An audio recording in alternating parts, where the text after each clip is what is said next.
Dr. Eric Kelly III and a host of phenomenal speakers from all around the globe for this 7-day virtual event that you don't want to miss. The mission of the Black Business Expo is to raise scholarship money from kids all the way from high school all the way from college. The Black Business Olympics is one of the largest Black business showcases in the world. It is an opportunity for businesses and companies to showcase their businesses globally. We are going to be giving away laptops up to $5,000 away to students. Again, I'm Olivia Appleberry, the founder of 2 Cents Finance and one of the speakers for the expo. I am so excited to see you there. For more info, go to www.blackbusinessexpousa.com or call 919-308-9090 and hope to see you there. I am Black Business. From the moment I wake until the time I sleep. Yes, I am Black Business. I am Black Business. Tell me, are you Black Business? I am Black Business. Do you support Black businesses? Listen, I support Black business because I am Black Business. Black Business Expo. One of the largest business showcases in the history of Black business in the world. The world! Sign up today at www.blackbusinessexpousa.com or call 919-308-9090. I am Black Business. I am Black Business. From the moment I wake until the time I sleep, I am Black Business. I am Black Business. Are you Black Business? I am Black Business. Do you support Black businesses? I support Black business because I am Black Business.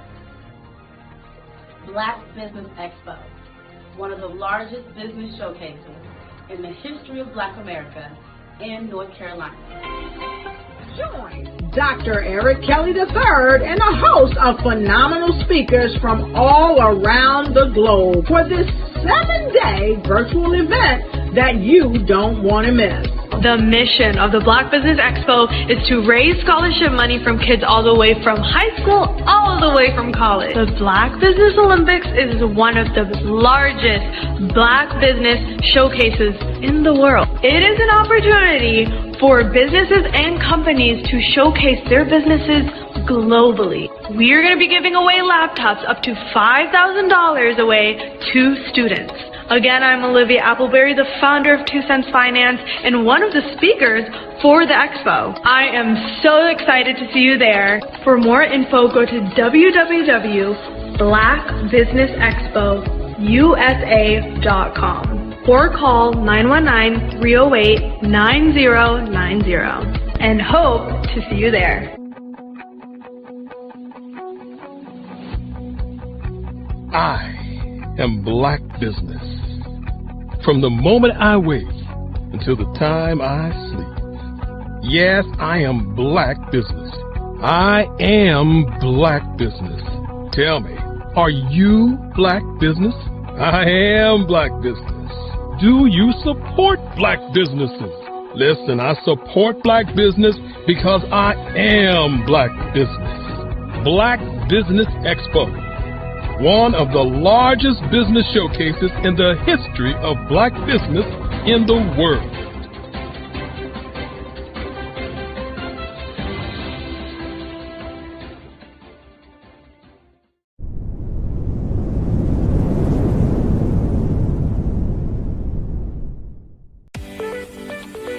You are in the right place at the right time. The Black Business Network opens again for its Black Business Olympics, a 24/7 broadcast on business, strategies, global branding, social media marketing, finance, advertisement, and much, much more. Featuring the top, most powerful entrepreneurs and speakers and thought leaders from all around the world as they gather together for this phenomenal event. Join the Black Business Network streaming live into the metaverse, STEM City USA, Black Multiverse, Pod TV, Roku, Hulu, iHeartRadio, Apple TV, YouTube, TikTok.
Bravery is not the absence of fear, but the ability to overcome it. We stand for those who defy suppression, who speak out, and those who walk the road less traveled. Everyone deserves to be seen and their voices to be heard. We're sparking a movement, growing a community of creators united by the desire for freedom, choice, equity, and ownership. At Fanbase, it's all for one and one for all. We support each other to guide, promote, and uplift you in a place where you can unapologetically be yourself. A place where your voice, ideas, and creativity are not just welcomed, but celebrated. We are Black founded, minority funded, and supported by a diverse, inclusive, powerful community that believes in the strength of authenticity and individual choice. Regardless of success or background, we welcome you, the marginalized, the underappreciated, the successful, the superstar. We're for all who seek a space to express themselves freely, where they are rewarded for being their authentic, true self. We transcend labels because only we have the right to define ourselves. We are built for the brave, the culture, the creators, and for the future where everyone has a power to shape their own destiny, where all are empowered, voices are amplified, and freedom is embraced. For the first time, you have a chance to own the platform you helped make popular. It's a revolution, a movement in how we connect, create, and share. Everyone is a creator, and everyone has a fan base. Here, you can be you without limits.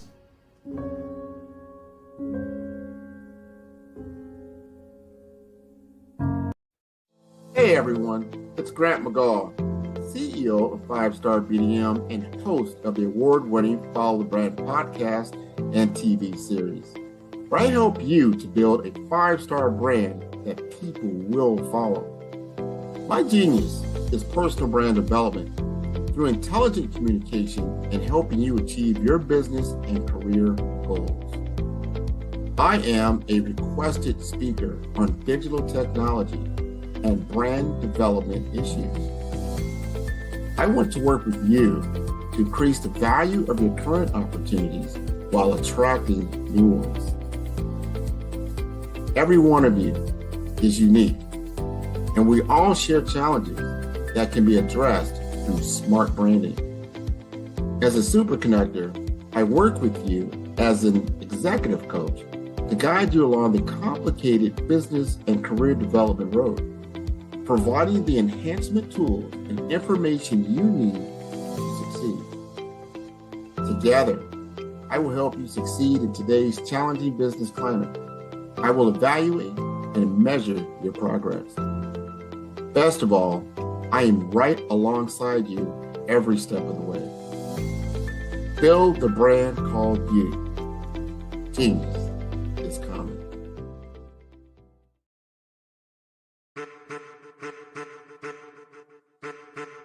I am a child of the Most High God. He has gifted me in ways that I could not even imagine and didn't know.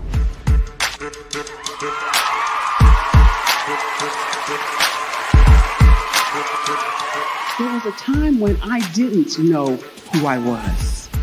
I listened to other people tell me who I should be, what I should do. I listened to people telling me that I should be a boutique owner, that I should be a construction manager, that I should be a laborer. Have you ever felt like you should do something else, be something else, go somewhere else, be wherever you wanted to be, and you felt like you were in a box? Anybody in the room? And you couldn't get out. Anybody in the room? And you kept trying to go and go and you couldn't get out. Anybody in the room?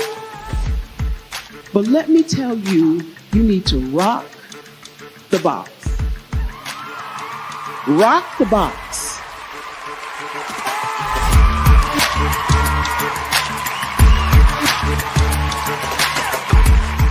I am engaging, inspiring, and empowering.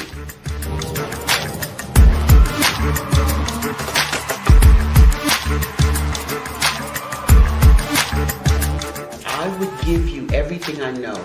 Just by touching you, if I could, by osmosis, give you every single thing I've learned, I've gone through, I know I would. We know that's not possible, but as it is possible, I love to share information with people. Some of you out there, people have told you that you can't be, you can't have, you can't do. But I will tell you, like Kingston said, you can, you must, and you will. If it's to be, it's going to be me. You got to say it. If it's to be, it's going to be. If it's to be, it's going to be. If it's to be, it's going to be.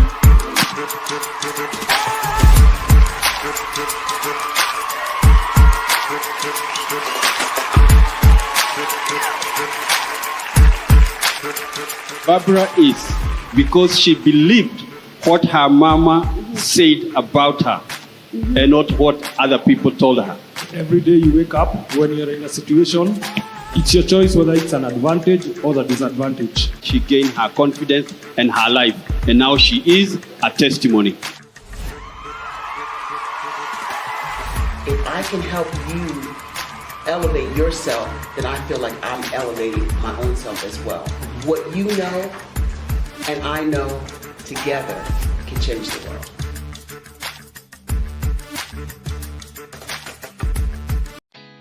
Did you know women represent just 3% of Fortune 500 CEOs and less than 15% of corporate executives at top companies worldwide? Have you wondered what the secrets are to getting into the top ranks, whether in the private or public sector?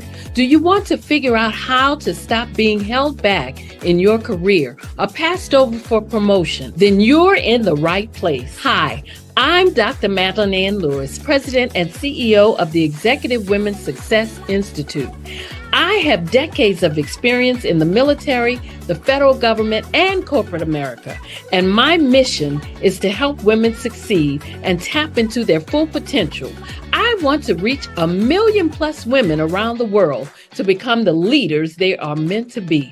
So if you want to move into a management or executive level position, or maybe you are a female veteran transitioning out of the military into business entrepreneurship, then reach out to the Executive Women's Success Institute at 301-693-3284.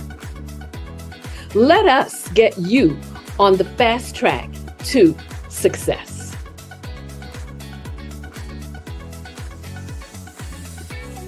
Over the past few years, we've seen the growth of existing and new initiatives focused on financial inclusion, building global networks, and reducing the wealth gap in response to the idea there's not enough seats at the table. Whether their outcomes are to increase the representation of Black executives on corporate boards, ensure an inclusive global economy, or to create new U.S. African commercial pathways, the strategies are often carried out by separate programs. The question is, should they be? With the continent of Africa being home to more than half of the world's fastest growing economies, the youngest workforce, over 400 companies generating more than $1 billion annually, 700 generating more than $500 million annually that are poised for growth, and being the destination of nearly $5 billion in venture capital in 2021. Diversifying U.S. and Africa commercial engagement by building bridges between African businesses and their U.S. diaspora should begin being seen as mutually beneficial. From helping to reduce Africa's enormous capital gap to catalyzing two-way trade opportunities, the COVID-19 global pandemic hopefully has taught us that global challenges and opportunities are more interconnected than we thought. During the pandemic, African companies like Unicorn Flutterwave, insurance provider Reliance Health, ride-hailing app Yasir, and 54Gene, the continent's first bank of DNA on people of African descent, proved that when African companies have access to networks, capital, and information, they grow big, grow fast, and create solutions that are valuable to the world. This is why Be Direct was created. We are the first U.S.-based but African-centric board preparedness and board search company designed to connect U.S. Black talent and corporations to African businesses. Unique and fundamental to Be Direct's success is our process of helping board candidates adapt their experience and networks to an African context before they're connected to high-growth companies that are looking to locally and globally scale. From our focus groups with African business execs and government leaders, we don't ignore the sentiment that business is easy, but people are hard. Having a pool of board candidates with hard-to-access networks and extensive experience across the business life cycle, including successfully raising capital, is table stakes for an initiative like this. So yes, we have that. But corporate or entrepreneurial success in the U.S. does not guarantee success in Africa. Developed alongside industry partners on the continent, our training program, Be Direct Prep, is designed to transpose their experience to create cultural comfort, understanding, and a commitment to helping businesses in Africa scale. Our board governance sessions are African, continental, and country-specific, integrated with cultural awareness and dexterity training, masterclasses led by African industry execs, and mentoring coaching from African continental-based facilitators. But even more unique to Be Direct Prep, we cap off our training program with an immersion trip to help candidates that have not been to Africa before see and feel Africa's complexity and opportunity from African soil. We all know traditional network-based board placement has historically left a lot of us out of ever really being in the paid board pipeline. Our strategy supports the work of many great organizations that are successfully filling seats at U.S. board tables by creating more tables for those that are still left on the sideline. It's time to start seeing the role and value of U.S. Black talent and businesses on the continent of Africa differently. Old perceptions and habits limit economic inclusion. Let's transition Black talent and the African businesses they will support from the periphery of the global economy to its core. Living in a global lockdown, we all know now how fast local and global economies can change, and see the value of having businesses that hire, strengthen local value chains, and even grow globally. Status quo in any form holds back progress. We must democratize U.S.-Africa commercial engagement by socially and economically connecting cultures that have long been disconnected. It's time for Africa's U.S. diaspora to redefine their global value by helping African businesses scale continentally and globally.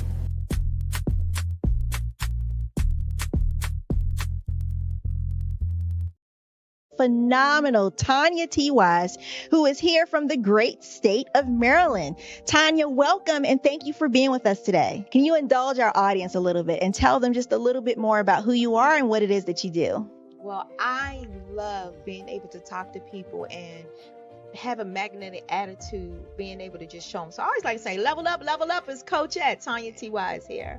So can you tell our audience, just give them a teaser about what your presentation will be about? So my philosophy is that we should all be living our dream life. So tomorrow I'm going to talk about how you start living your dream life. What are some of the things that you thought about in your childhood that you just kind of let go and dormant? Wow. And I want to reignite that and just give you some pointers and some tips, some tools, some strategies to be able to start living your best life now. And guess what, Wanda? And leave an inheritance for your legacy. Oh my goodness. Okay, I know that's resonating with a lot of people. I've heard that you have a dynamic coaching program. Can you tell us a little bit more about that? Absolutely. So our coaching program help people that have the lack of time, that lack strategies, and lack the confidence to go after their dream life. So we help them implement tools, we help them implement strategies, as well as give them resources so that they can live their best life now and leave that inheritance. Wow. Oh, I love that. I love the leave the inheritance part. Listen, you are dropping some major nuggets, and I know a lot of what you're saying is resonating with a lot of people, but I think we're all curious. How did you even make this transition into the speaking and coaching arena? What's the story behind this? So I started out in finance, and I realized that a lot of people don't necessarily go after their dream life because of the lack of finances or the education behind finances. But it wasn't until I lost my firstborn, my only son, that life changed for me. And where I was going after it all, living the corporate life, hit my 6-figure income and living in my dream house with my dream man, driving my dream car. I nearly lost it all when I lost my son. And so I realized it only takes one financial catastrophe that can change your entire life. That's what made me start All New Beginnings. Because no matter what's going on in life, there's a new beginning. And because of that, we develop a program called Wise Minded. My little slogan is, don't just dream it, let's live it. If they want to connect with you or work with you, what is the best ways for them to be able to do that? Well, for my social media guru, you can connect with me on every single social media platform as Tanya T. Wise.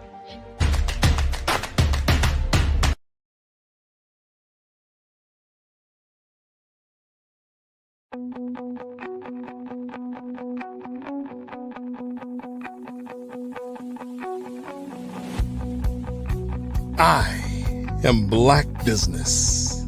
From the moment I wake until the time I sleep. Yes, I am Black Business. I am Black Business. Tell me, are you Black Business? I am Black Business. Do you support Black businesses? Listen, I support Black business because I am Black Business.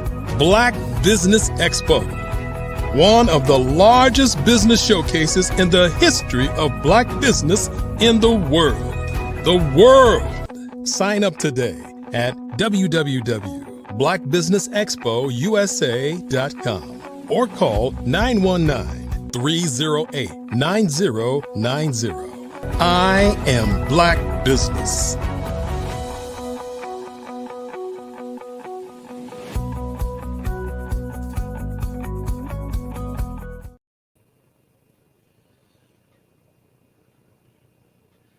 Good day, business owners, entrepreneurs, thought leaders, and corporations. Welcome to the Black Business Network. My name is Barbara H. Smith. I'm your business moderator, excuse me, for this morning.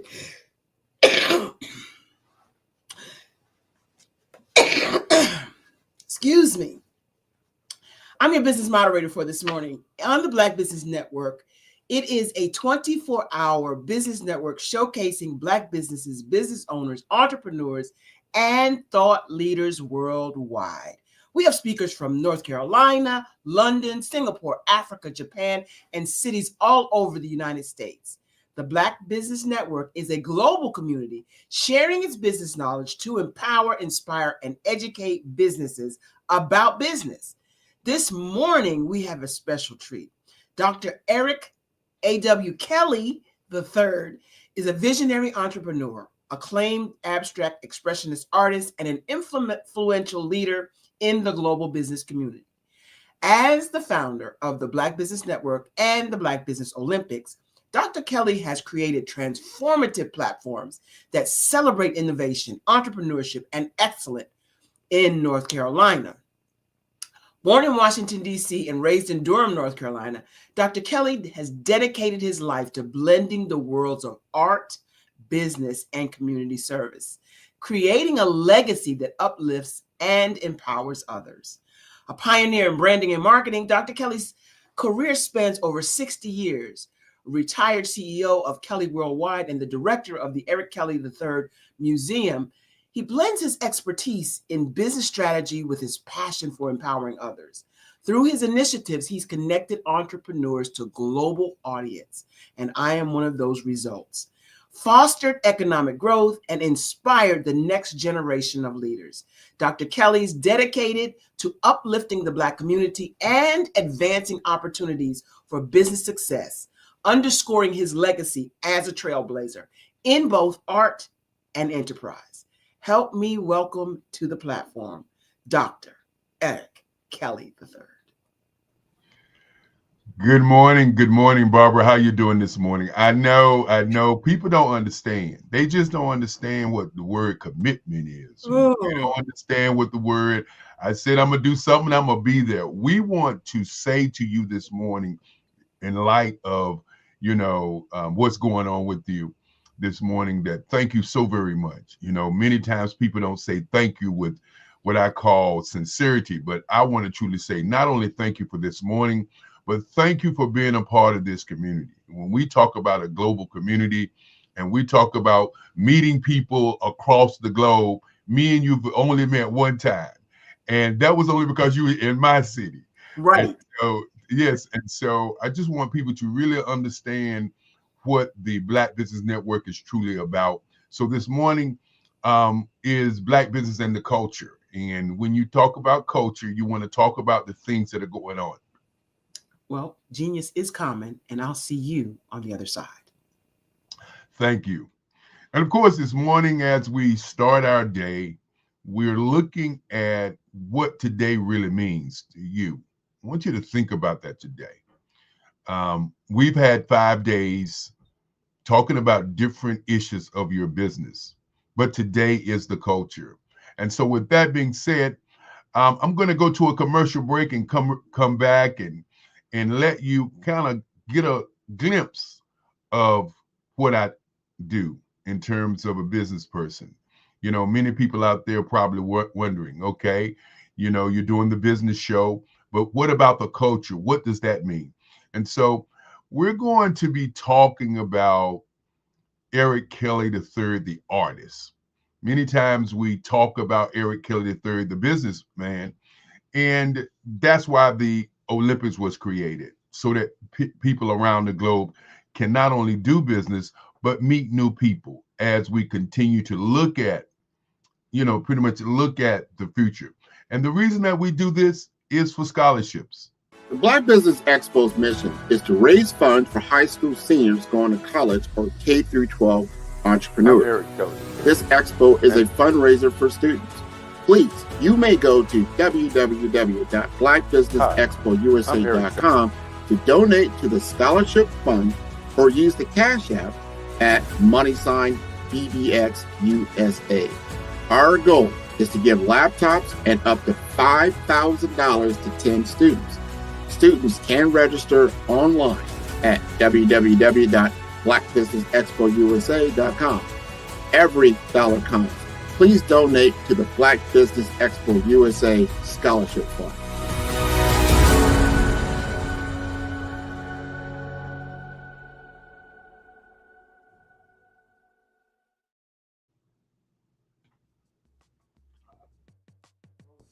Hi, I'm Eric Kelly III, and today I'd like to introduce you to my art.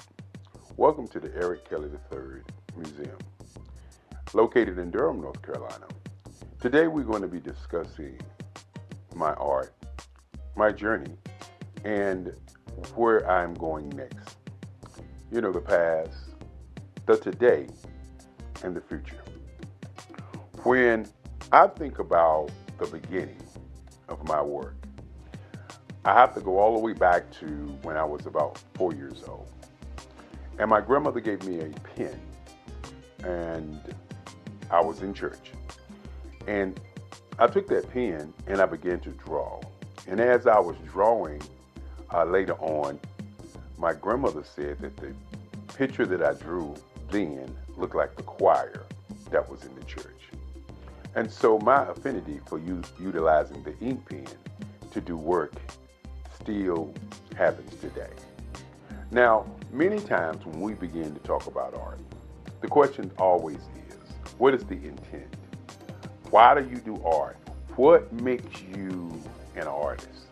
And so, as we look at my early years, I was not thinking about what I was drawing. I was just in love with drawing. I remember in the 5th grade when a young man, one of my friends, came to my desk and saw me drawing, and he said he'd like to draw.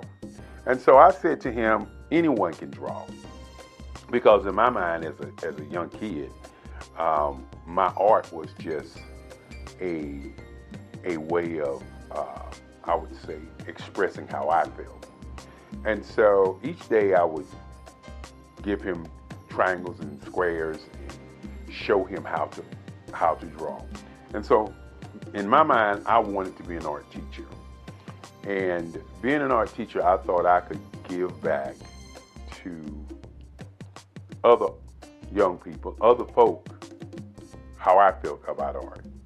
And so as we moved through my timeline and moved past the 5th grade, I began to draw, I would say, comic book figures, you know, a lot of figures, a lot of pictures of what I saw in comic books.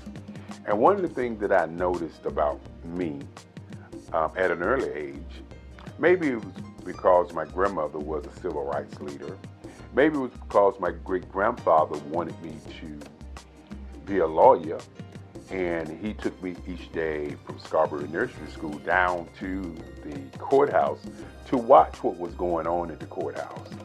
And maybe it was me watching television and seeing the civil rights movement happening and seeing things that were going on. But I remember when I was about 12 that there was this thing called identity. You know, say it loud, I'm black and I'm proud. And the music that I was hearing was just so different until I began to change the white images that I looked at to black images. I can remember the Incredible Hulk that I changed into the Incredible Bullock. You gotta understand, I was a kid, you know. Tarzan. I did Tarzan wrestling with an alligator in the jungle with an afro. And so this whole thing of black identity was prevalent on my mind as a young artist. Many times people say artwork is political. And I continue to say that not only artwork is political, art is what is your identity, but more importantly, what is your intention. And so as I moved through those years, 5th, 6th, 7th, 8th grade, I began to look at the difference between how I felt and how I saw things. And one of the things that I noticed early on is that I could actually hear tones and hear music, and I would see colors in terms of what I was drawing. Many times I found myself talking to people and I would say, I can draw you if I think about you. And that was one of the games I used to play when I was a young kid. I would talk to somebody, I would listen to them, and then I would go home and I'd get my sketch pad and I would actually draw them. Many times when I was coming up, I used to tell people that if you talk about what you want, I could draw some lines, and then I can go and create that particular object. Intention, identity, and color was very prevalent in my work at an early age. I remember my first paper mache dog that I did. It was white. And my teacher kept the paper mache dog. And my great-grandfather used to say to me that don't give my artwork away. And so he said, only sell to collectors. And so at 7 years old, he started a museum for me called the Eric Kelly III Museum that would house my artwork in his house, along his halls. and house my writing. I'm also a poet. I do poetry, 3 portrait CDs that I've done in the past, along with some more interesting writing. My work, again, as I said before, is about identity and intention. When you think about colors, and we will see some of those pieces later on, but the colors and portraiture that I moved into, very, very important. Initially, I was doing a lot of figuration, and that figuration was a lot of history pieces. Now, fortunate for many artists, they have what I would say, some guidance, some leadership. When I was growing up, once I got to the 12th grade, 3 of my teachers, Sandra Dowd, Miss Corbett, and Miss Cousins, pulled me into the teacher's lounge. And my art teacher, Sandra Dowd, said to me that I was cheating the world because I was not doing enough art. And she said each day that she give out a project, that I would come in the day of the project and do the best piece in the school. And I used to think about that because I wasn't really aware in terms of my art. I just was doing art. And so my English teacher said that, well, this year you're not going to graduate. And my history teacher says, that is correct, you're not going to graduate. And so you got to understand, back in those days, graduation, senior year was very important. And so what I did was I said to them, y'all can't do that. And they said, yes, we can, because we control your grades. And so I sat there and I listened to them as they began to tell me what they wanted me to do my senior year so that I could do more art. And many times when you have people that come into your life and say they want you to do something and you have your own mission and ideas of what you want to do, sometimes you just, don't do it. But in those days, I was the guy who was very popular in high school. So I thought to myself, this is only a challenge. And so each morning, I would draw for my English class, the Macbeth, the Odyssey. For my history class, which was a Black history class, I would draw about the transatlantic slave trade, great African Americans who went on before, like Crispus Attucks, Martin Luther King, Marcus Mosiah Garvey, Malcolm X. And these are the kind of pictures that I was drawing. They were historical figures. And I found myself doing the work late at night and bringing those pieces to high school and give them to the teachers the day of. And I think those teachers thought that by me doing the work that I was doing, that I was giving the work to them. But as I said before, my great-grandfather said, don't give your work away. Always sell your work for what it's worth. And more importantly, sell to collectors. And so the Eric Kelly Museum has been a private museum only selling to collectors. And so when the end of the year came, I had drawn enough work to fill a whole hallway in the high school. And as I said before, I started out doing figuration and doing historical pieces. And I hadn't yet started thinking about what my intent was going to be. Why was I doing the work? I was doing the work because I was asked, not because there was this urge deep down inside saying, I'm going to draw all of this work. And so at the end of the year, I received the Lynx Best Artist in the State.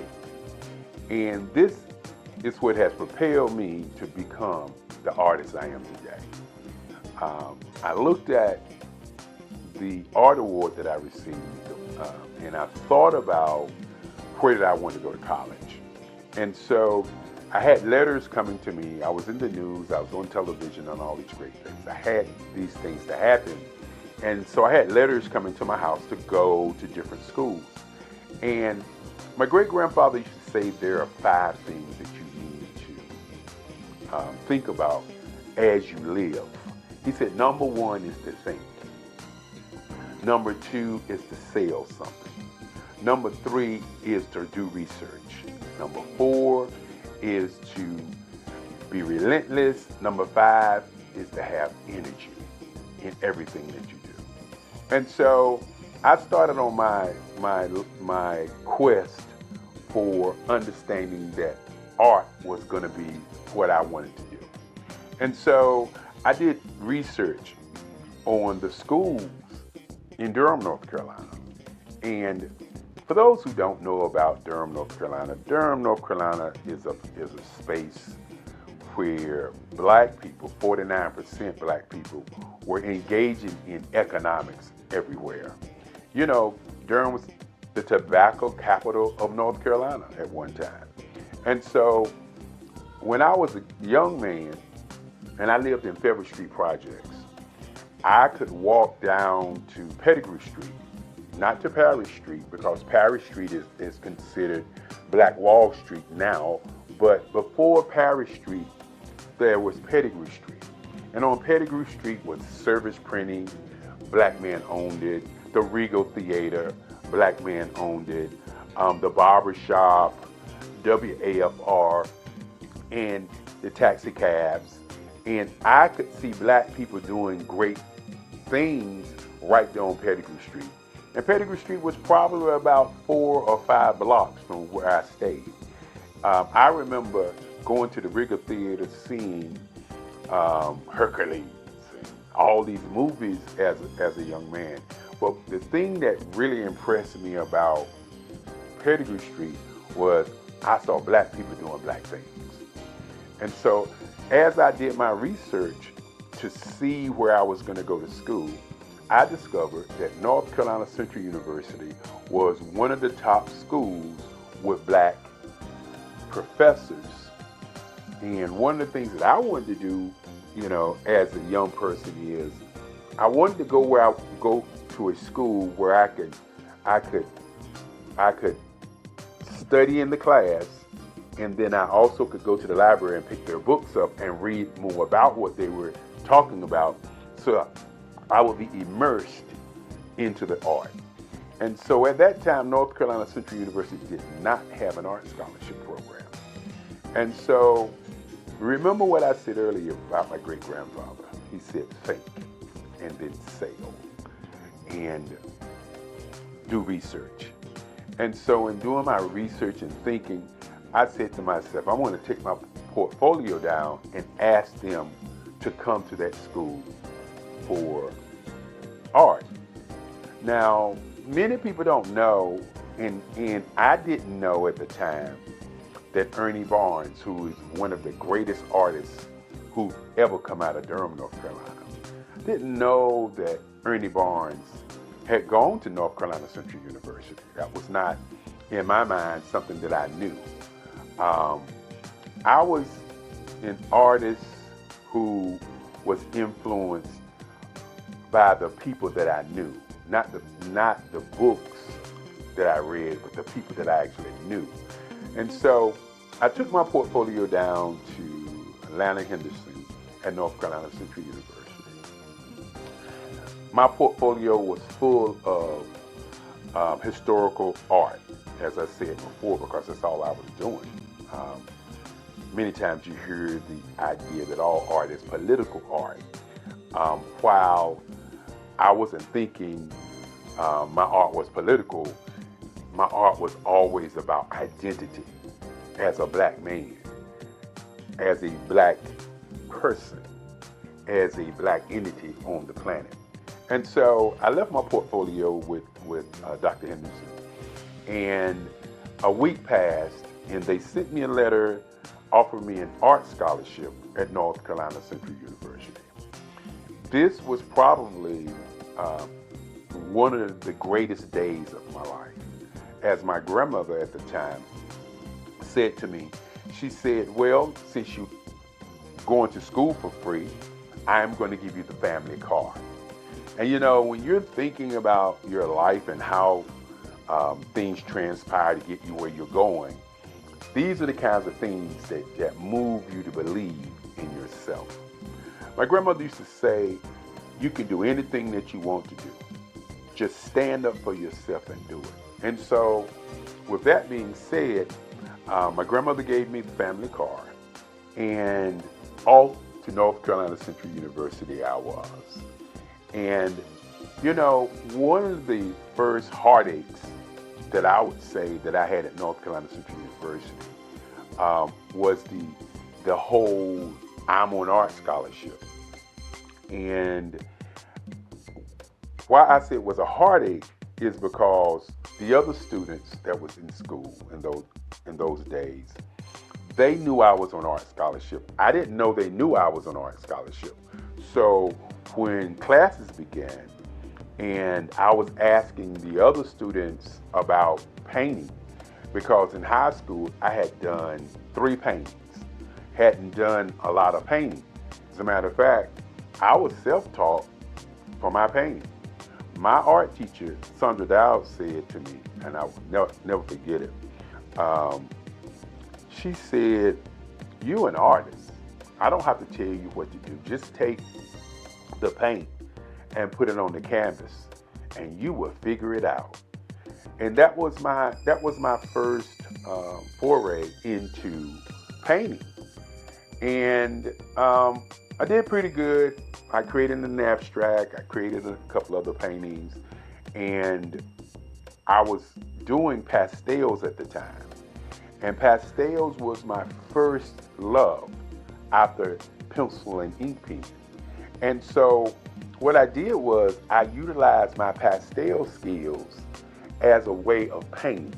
So when you actually see some of my painting, it looks like pastels, because that's how I mix, that's how I match my colors, that's how I draw, that's how I utilize my line work on my paintings, just like pastels. And we'll get an opportunity to see some of those things as we move forward.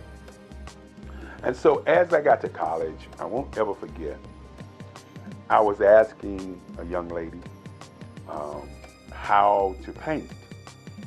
And she said, "You got an art scholarship. You ought to know how to paint." And this was a heartbreaker for me, because I came from a background of people helping people to get to where they go.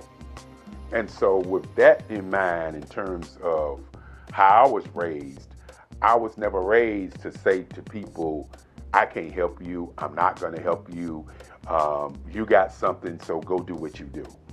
And so this was a daunting task for me, because I was looking at seniors doing artwork, and I was expected at that moment to be able to do work just as well as the seniors were able to do the work, because in their minds I had an art scholarship, and that art scholarship meant that I had some magical powers, some great art in me that they didn't have. And so I was very, very depressed on that day.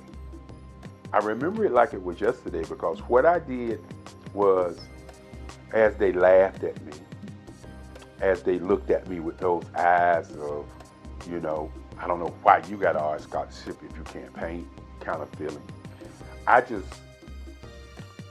walked out of the classroom, got into my car, and I drove home.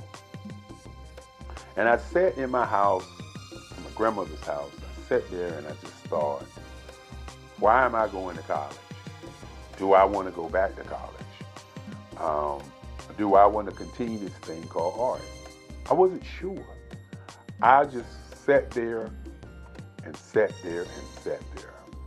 And then in the back of my mind, I could hear Sandra Dowd saying, "You know, you're an artist. All you got to do is put the paint on the board and work it out."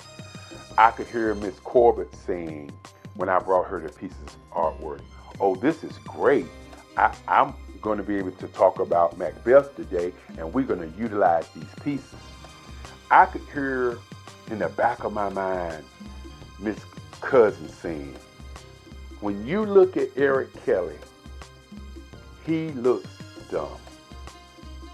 But when he opens his mouth, he is brilliant. He holds class from one side of the classroom while we are doing class, and he can answer all the questions about history. And I could hear these things in my mind while I was sitting there thinking, do I even want to go back? I tell people all the time that peer pressure is a major pressure on many people if they can't handle it. Fortunately for me, my great-grandfather, my grandmother, and my mom always said to me, you can do whatever you want to do. Listen to what you want to do first and follow your dream. And so my art class was on Monday, Wednesday, and Friday. And my class that I went to was on a Monday. On Tuesday, I didn't go to art class. Wednesday, I didn't go to art class. So on Thursday, I decided that I'm going to go over there to North Carolina Central, and I was going to paint. Now, you got to understand, as a young kid, a young black man, when you're thinking about your identity, you're thinking about what you want to do, and people are pressing against you and doubting who you are and really identifying and seeing who you are. You gotta understand, you're not the guy that I am today. You are a young man who has fear, a young man who's uncertain, a young man who is asking the question, why am I here? And so on that Thursday, I went to the art department at 4 o'clock when I knew most of the students were not there. And I went to my board and I pulled out my paints and I started painting. And I just kept painting. And I just kept painting. And I continued to paint. I was working it out, trying to figure out what in the world was I doing. And I remember when I got to the art department and I thought about what I wanted to paint. And I painted a piece that if people saw it today, they probably would say that it's racist. If people saw it today, they would probably say, what was he thinking? What was his intent? But I had done a piece in history, in Black history class, of a slave being hung. And it showed a plantation owner grabbing the slave in his hair, getting ready to put the slave into a rope. The name of the picture was I Didn't Do It. And the picture was about a slave who witnessed something that happened and told other people on the plantation, and then the master decided to hang him for talking about it. And this piece also has the Ku Klux Klan in the back, the fiery cross in the back, and all of that crazy stuff I was doing back in that day. And I began to paint that picture. And as I was painting that picture, I could see exactly how to paint. I don't know why or what, but I could actually see how to paint. And so I was there from 4 o'clock in the afternoon, and I looked up, it was 4 o'clock in the morning. I took my sheet that we had in art class and I laid it over the piece, and I jumped in my car and I went home. And so my class was Friday morning at 11:35. And so I got to class late that day. And somebody had pulled my sheet off of my painting, and the whole entire class was standing around my piece. You know, when you are uncertain about who you are and what you're doing sometimes, and you're looking for validation, it kind of gets in the way of how you make art. And what I mean by that is, I was not looking for validation. I was looking for how to paint. And by looking for how to paint, I created something that nobody expected to come from me, because just 2 days prior, I was asking people in class how to paint. And so this has been a part of who I've always been, is the kind of person who looks at something from a perspective, and instead of asking a question, I delve into it and make a change and make a difference. And so as the kids were standing around my piece, I walked into class, and true to form, I have never been a person who is always trying to talk about what I do. As my great-grandfather used to say, great people are not people who are walking around talking about being great. They're doing great things. And so I walked in and I walked past the students, and I started to pull out my paint in my box. And one of the students says to me, and this was a moment in my life when I really realized that I didn't need validation from people in me making my art. I just needed to continue making art. One person said, "That's not yours. What are you doing?" And I turned and I looked at the student, most of them seniors, and I said, "It is mine." I said to them, I worked on it from 4 o'clock until 4 o'clock yesterday morning. And then one of the students just said, "I just can't believe it." And I just turned and began to work on my work. This has been what's happened to me in art all my life. It's never been about me looking to be a great artist.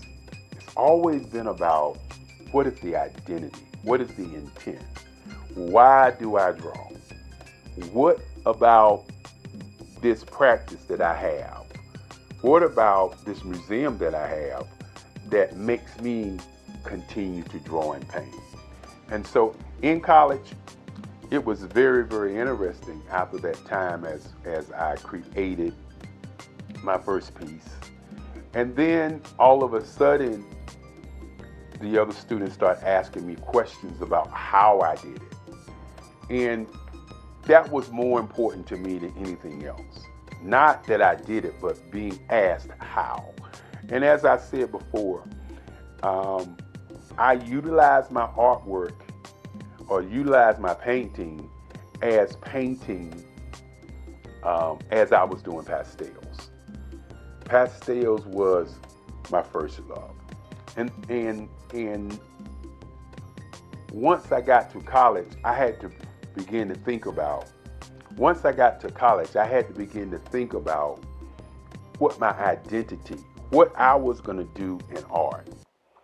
Was I going to be doing figuration? Was I going to be doing scenes? What was I really going to do?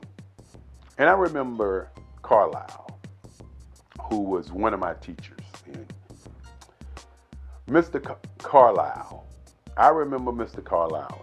Mr. Carlisle was a teacher, an art teacher, who said to me,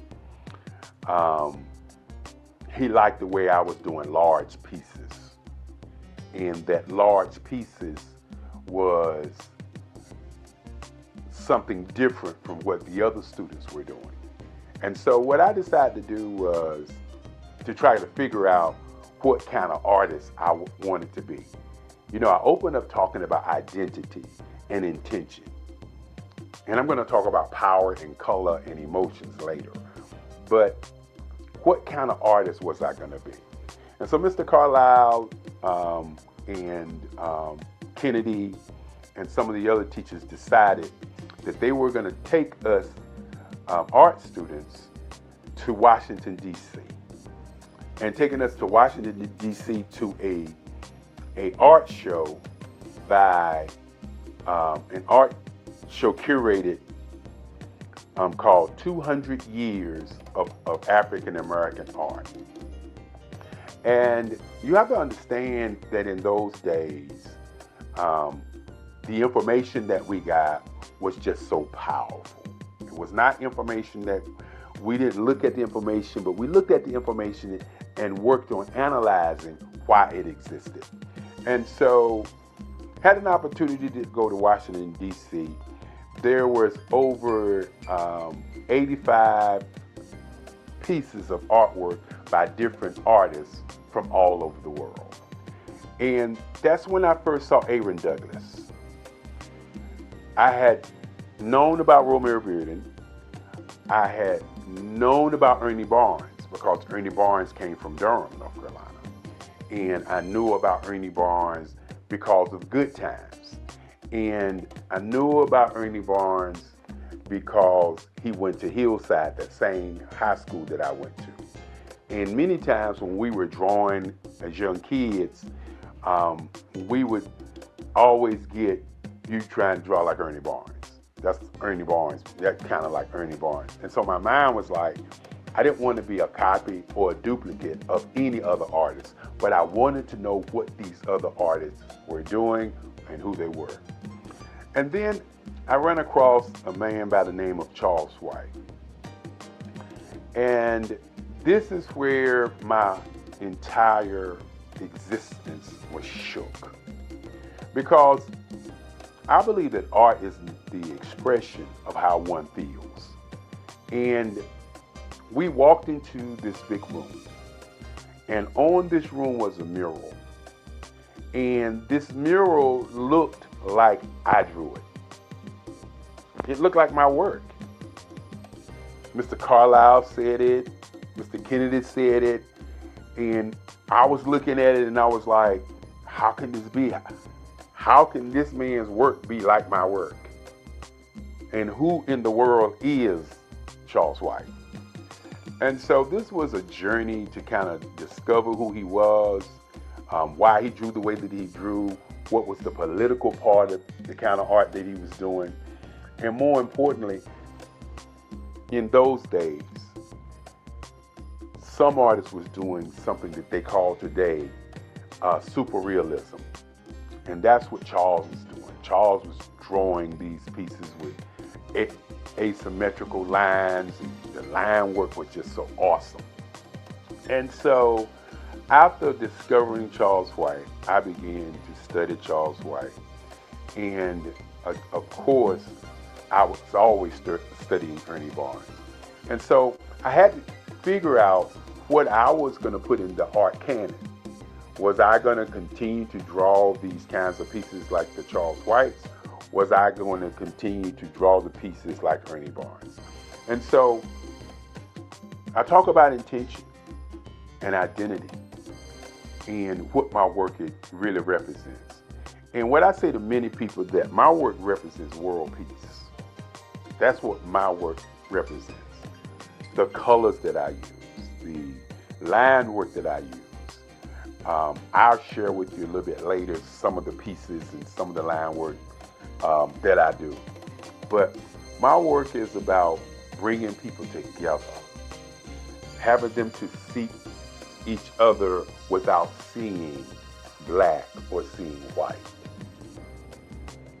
without seeing color. I decided that I would do portraits, instead of doing themed pictures. Now, I still do theme and scene work also, but I decided that I would do portraiture, that I would do portraits, and that I would take colors and use them as emotional tones. Many times I sit down and then I hear music and I see colors. I hear people having conversations, I see colors. And so I decided that doing portraits of people and how they feel and how they look would be an impact on how people feel. And so I can remember going to New York City during the summers and just sitting on the stoop in Harlem and just watch people go by and just try to see what they were thinking. When they was arguing, how the intensity of that argument was, and the facial expressions. And I was always amazed by how people reacted. And each time that I would see people responding or moving, I would always see a different color that I could see in my paintings. And so I started drawing pieces in colors. And so my work has morphed from just doing the figuration into just doing portraiture, even though my next series of paintings are going to be dedicated to Black women. That's going to be an awesome set of work that I'm going to work on. I can't wait. And so when you look at my work and you look at my portraits, you'll notice that I'm working to capture an emotion. When I do a piece in green and white, I'm looking at capturing an emotion. When I do a piece in a red, white, and blue, or as the Nipsey Hussle piece that I did, or as I would say, the rap piece that I did, which is a piece that shows the California colors, the American colors, and the African colors. And so I'm utilizing all these colors to make you, the viewer, see an emotion and get a feeling from that particular piece. My intent is to push you away from looking at a scene, but looking at how somebody is being seen. And that's what my portraiture work is all about. For the last 20 years, I've worked on work that transcends time. Pieces on my grandmother, my mother, in what I call lines, colors, and emotions. And when you sit back and you think about that first day in college when I didn't know how to paint, and you think about now where I'm painting every day, you can understand what identity for me has always been about. We hear about Black female artists. We hear about white women artists. We hear about white men artists, the Michelangelos, the Monet, and all of these guys, the Picassos.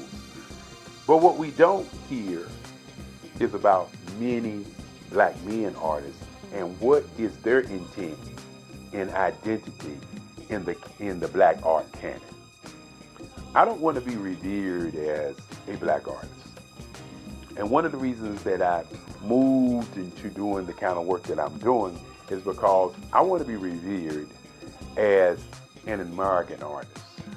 I don't want to be revered as a Black man artist, even though I'm a Black man. I want to be revered as an artist that painted people, portraits in different colors to get emotion from the viewer. I want my pieces to be large enough that it impacts you as you're looking at it, as opposed to you're just looking at a piece. You know, the colors are symbols and emotions that I get when I'm listening to music, when I'm painting. And so I want my audience to begin to look at my pieces as if it's an emotion, not just a painting, an emotion. And when you talk about all art being political, my work is about, again, how do we develop world peace through art? And I believe the way that we get to world peace through art is by stop looking at art as being black or being white and looking at art as an entity of making, or as some people say, as creating a piece where you get emotions, where you get feelings, where you get an idea of what my intent is when I was actually creating or making the art. That is kind of where I am today in terms of my work. When you think about my great-grandfather, so many years ago when I was 7 years old, walking into my bedroom saying that he wanted me to be a lawyer, and he asked me what did I want to be, and I said I wanted to be an artist. And at that moment, he made a decision to create for me the Eric Kelly III Museum. After we went to look at museums to see what they were about, you have to understand that the future of what I would like to see happen is museums for artists who have been marginalized, for people who we don't talk about. Why is there not an Ernie Barnes Museum in Durham, North Carolina? Why is there not a Romer Bearden Museum in his hometown? Why is there not museums on black men, or excuse me, not black men? I want you to take that out. Why is there not a museum for black artists so that our young people can see how they went through the process of how they do work? And so with my museum, it's been kind of a blueprint for these kinds of things. The Eric Kelly Museum houses the collective writings, the collective works of my work for over 65 years. And one of the things that I would like to see happen is many, many more museums for great artists. When you sit back and you talk about Basquiat, for example, great artist, a New York artist, where is his museum? Where is a place or a space for us to go and see his work? I talked about Ernie Barnes, or Charles White, for instance. Where can we go and learn about Charles White?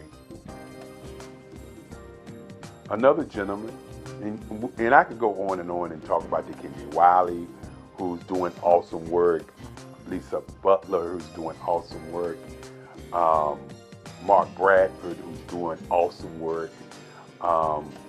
We can go around the country and around the world and see the Van Gogh Museum. We can see the Richard Steele's work, Clifford Steele, work. We can see all of these white artists around the world. Museums. Where are the black museums for our young people to see the greatness of these artists who have gone on before us?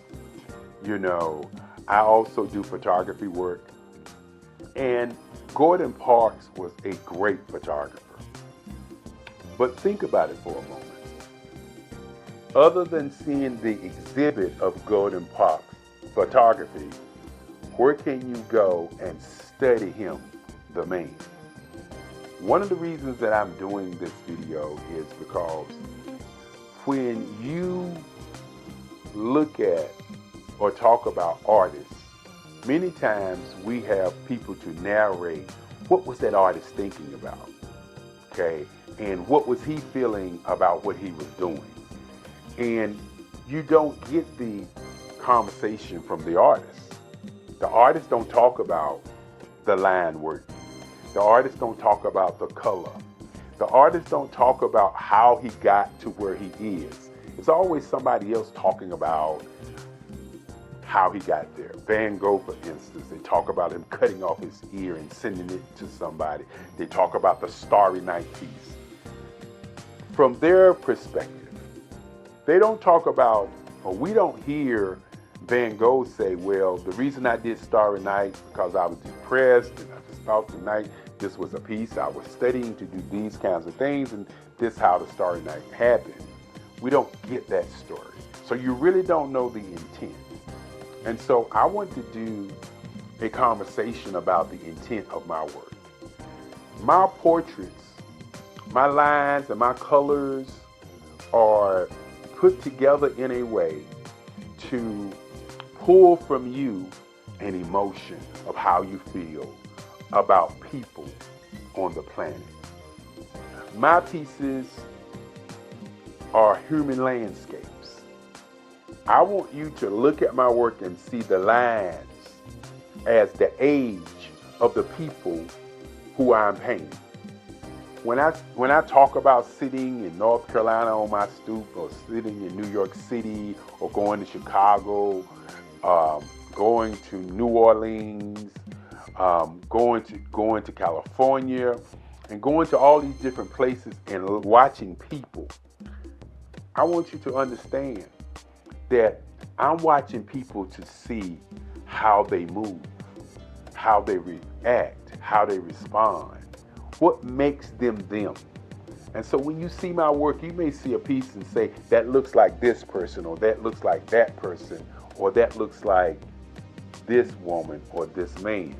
Well, what I do is I watch people and then I create the feeling that I got from those people.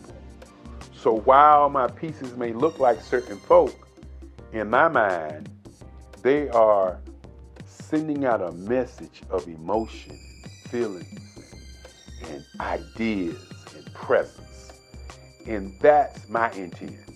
My intent is not to just paint pictures and you like them. My intent is to pull something from you deep down. My pieces are spiritual.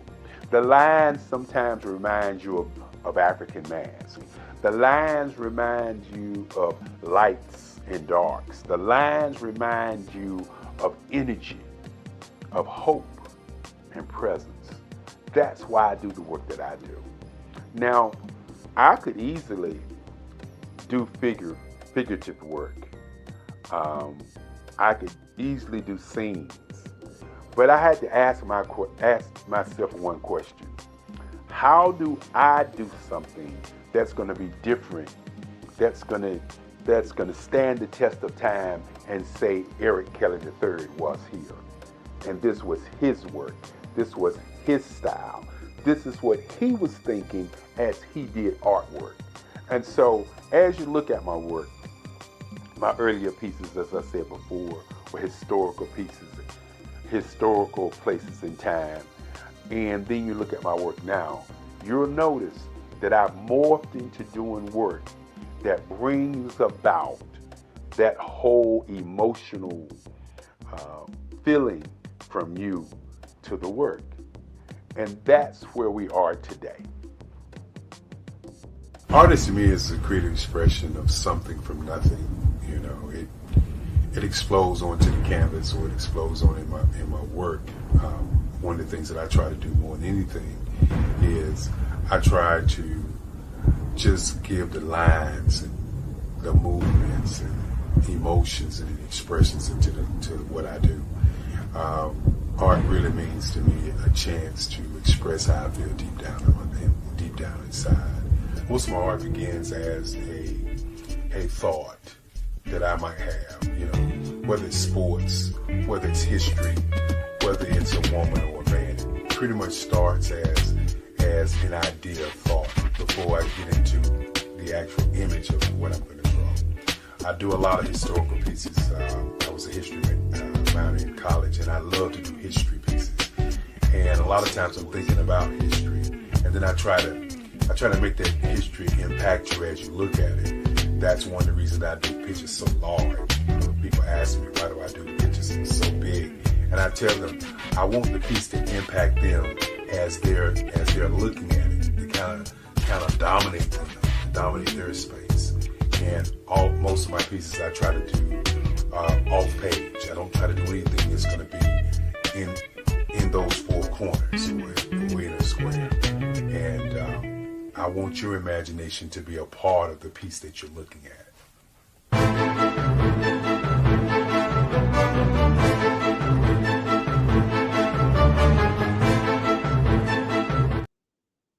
Good morning again. I hope you enjoyed their presentation.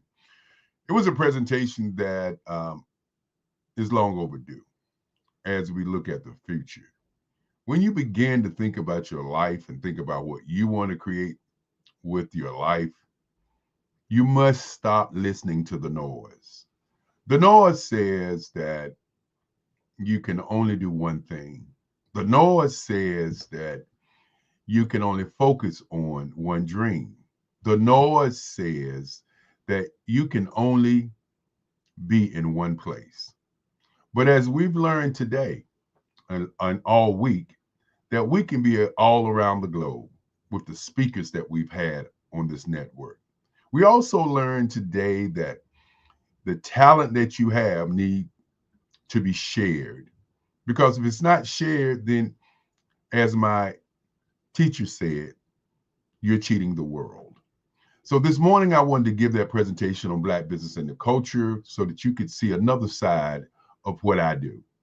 Because many times people believe that I'm sitting behind a desk somewhere in the world working on the Black Business Network, the Black Business Olympics, the Black Business Expo.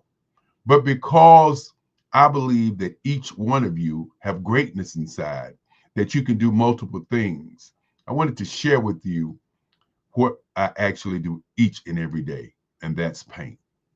Because painting and art is my life. It's my destiny. It's what I do. And I want you out there to think about it as you watch the last 2 days, last 7 days. I want you to understand that these speakers come on because they're looking to share their vision and their amazing stories to the world. The Black Business Network is not just here just to be here. We're not a Facebook. We're not a YouTube. We're not a LinkedIn. We're not a Hulu. We're not a Roku. We are truly a community of business owners looking to share our amazing stories. And 365 days of the year is the goal, live. And as I talk to people around the globe, they are continually talking about how they can do business. And that's what truly it's about. When you look at your company and you look at your business, the one thing that's important, and that is, do you exist? And many people would say, yes, I exist, but ask yourself this question. When you're not earning the kind of capital that you feel like you need to earn to be wealthy, not rich, but to be wealthy, do you truly exist in front of your audience? That's what's really important. My great-grandfather used to talk about people who would say you can lead a horse to water, but you can't make him drink. And he would say, that is so untrue. That is a lie. He said, if you lead a horse to water and the horse doesn't drink, he could take a handful of salt and put it in the horse's mouth, and the horse would drink until his thirst was gone. So I want you to think about this today. Are you the salt to your audience? Are you the salt to your audience? Because many of us are moving around and we believe that we are where we want to be, but are we really in the room that we need to be so that we can earn a profit? And that's what it's all about this week. It's for you to sit back, to listen to different business owners from across the globe, to talk to you about their companies. These information commercials, as we call them, are 40 minutes long. It gives you the opportunity to share your dream, to share your goal, to share your business. And many times what happens is there is no ask. And so my ask today, as we continue, is for you to go and get my new book. My book is called The Who, What, When, Where, Why, and How book. It's called the I system, because the I system is very, very important. When you see that title, the first thing many people think you're talking about your ego. But no, you're talking about the most revolutionary thing to do in your life. And that is to work on yourself, to work on who you are, to figure out how you move, why you move the way that you move, why you are you. So the I system talks about you as a person. And then the I system also talks about your operating system for your business and for yourself. Ask yourself this morning, what is your operating system? What is your mindset? Why do you need to have a mind shift? What is your mind print? These are all things that are in my book that helps people to understand how to understand who they are and understand their business. So as we applaud all of the speakers who are speaking, and as I continue to say, I want to say thank you to all of the speakers each and every day, because you take out your time and you come before us and you share to the world who have never seen you before. Your existence exists on the Black Business Network. I'm Dr. Eric Kelly III, and it gives me great pride and pleasure to say to you that we appreciate what you do. Many people ask the question, why do you do what you do? And I always say, we do it because we care. We've been on here for 5 years. And many times people say they're overnight success. But an overnight success sometimes takes 10 years. Sometimes it takes 15 years. But the one thing that you must understand is consistency is critical and crucial in anything that you do. So as you watch these speakers on Monday speak about inspiration, they spoke about education and empowerment. On Tuesday, our speakers speak on advertising, marketing, public relations, branding, and merchandising. And I want you to take a moment and think about those two topics first. Most business owners, before they start, they need to have some level of inspiration. They have to have some level of education. And more importantly, they have to empower themselves to open a business. Some people say it's a daunting fact to open a business because we are programmed by going to school and sitting down for 8 hours. So once we go out into the marketplace, going to a job for 8 hours is what we've been programmed to do. Some people have to have that check. They call it stability. I say, when you look at your life, over the course of your life, and you're 65 or 66 and you're getting ready to retire, and you get the watch or you get get your money, you have to ask yourself, was that what you wanted to do, or were you following the follower?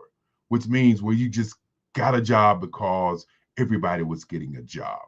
And so our young people who are really our target market, the average age in America is 27 years old. Europe is 28. Australia is 25.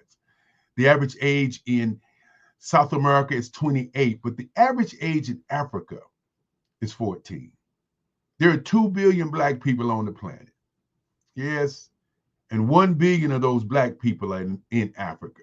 So I want you to think about your business and your company, and I want you to understand, if you're doing business with individuals and companies, and they're anywhere from 50 to 60-year-olds, in 10 years, you'll be out of business because your business owners or your clients will have aged out. So I want you to think about pushing your companies to the young people, to the 27, the 30-year-olds, the 35-year-olds. And on Tuesday, when we talk about advertising, many people get advertising and marketing mixed up. Advertising is the bells and whistles of your business, your unique advantage. Marketing is the gas that pushes your company to the marketplace. And so on Tuesday, when we talk about the advertising, the marketing, and the public relations, and public relations is very important because PR demands trust. So you have to deal with your PR about your agency. And then I always say that sales, as my great-grandfather used to say, is the number 2 thing to do on the planet. You must sell your company. And while you're selling your company, you must look at, how do I earn while I'm selling my company? Your merchandising is what we also talk about on Tuesday.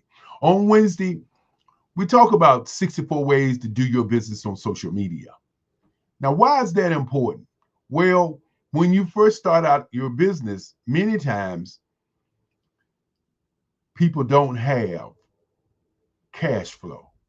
And so if you don't have cash flow, what do? You have to be very, very, very imaginative, and also think about how you can do what you can do without a lot of cash flow. And so you can utilize the internet. And so we teach on Wednesday how to use the internet or how to use social media to get your product to the masses. As I said before in the beginning about the salt and the horse and the water, if you're not in the right room, if you're not talking to the right people, it just doesn't matter. You can say your ring of people are the people around you, but if they're not buying your products and services, they're just talking around you. They're truly not your business audience. Now, they can be your friend audience, but not your business audience. And so on Thursday, we began to talk about, diversity, inclusion, and access to capital. Because we can talk about diversity and inclusion all day long, but if we're not talking about access to capital, how are we going to build our business for growth? And those are the kinds of things that we do on Thursday. And the reason I'm taking a little time to talk about these things, I want business owners to understand. When you say you want to be an entrepreneur, are you saying you want a hobby or you want a business? And if you want a business, you must exist in the minds of your audience. And so the Black Business Network gives you that opportunity to be in front of people globally. Now, on Friday, which was yesterday, we talked about how to bridge the digital and how to deal with generational divide. And I had a friend of mine to talk this morning about the Willie Lynch situation, how we are divided, lights against the darks, the old against the young, and how that has divided us as a community. And one of the things that we want to do is we want to kind of change and make a shift so that business owners around the globe can understand that the power that we have is the power of connection. And so that's what we work on each and every day. Now, on Saturday, we talk about Black business and the culture, whether it's the art business, whether it's the business of sports, whether it's the business of entertainment. We want to talk about you being an owner, not a consumer, but an owner. As we look at all of the things that are going on, do you own anything? And that is critical as we move forward. And then on Sundays, we do what we call Black Business in Innovation and Technology. I want everybody to think about what's next. We've talked about Bitcoin on this network and how Bitcoin was the hot item. how Bitcoin was the thing. And now AI is the thing. And if you're not involved in AI, if you are afraid of it and you feel like it's going to take your job, you feel like it's going to make you obsolete, well, you're already obsolete. Many people say, well, why would you call me obsolete if I'm not dealing in AI? Because if you remember, and I'm going to go way back, if you remember the cotton gin, what did the cotton gin do? It replaced people. What did the people do that the cotton gin replaced? They found and created new jobs. I want you to think about that for a moment. The horse and buggy. What happened once the automobile showed up? The people in the horse and buggy business, what did they do? What happened? What happened when the airplane showed up? I want you to begin to think about AI in a way of AI is a tool. AI is a tool for you to use, not only to create better things in your life, but to help you create a better life. So as we move forward to the next 10 years or the next 20 years, don't get swept away with the noise of saying this is going to do this or this is going to do that. What happened when the internet showed up? And I can remember the dial-up system and the noise and the AOL sending the disc to your home, and you stuck it in your computer, and all of a sudden you was on, and there was just a blank page there, and you had to type things in, and that was the internet. But look at the internet now. What did you do once the internet showed up? The same thing that you're going to be doing. And I didn't say you're going to do it. I say you'll be doing it, because AI is the next stage. And the other thing is, what's after AI? Is it going to be robots? Is it going to be robots next after AI? So as we look at this whole week, I want you to begin to think about what business you're in and how can you use AI to support what you're doing. How you can use or how you can utilize merchandising, Bitcoin, how you can use the things that are here for you to use them. Because as I said before, when the wheel was invented, people was walking. They was walking around and they was happy that they was walking. But when the wheel was invented, then people started to ride. Are you ready to ride? That's the question that you have to ask yourself each and every day. You know, our network is for business owners. Our network is for learning. Our network is for education. But more importantly, our network is for connecting people globally. Many times I talk about identity. I talk about why am I here? I talk about the Nobel Peace Prize, because that is truly what it's all about for me. How can I bring people together and get them to understand what peace really is? And what peace really is you having what you want to have in your lifetime, and you not to struggle for economics, for energy, for business. How can you do that? Well, when people say the world is your oyster, or when people say you can run the world, you can only control your world. And if we all could control our worlds, and we could all connect our worlds together, then we truly would have peace. Well, again, as I said before, I want to thank each and every speaker for speaking, but more importantly, I want you to utilize what my great-grandfather would say to me when I was a kid. He would say the number one thing to do is to think. Number two is to sell. Number three is the research. Number four is the energy or to be relentless at what you do. But number five is your attitude. What is your attitude about what you do each and every day?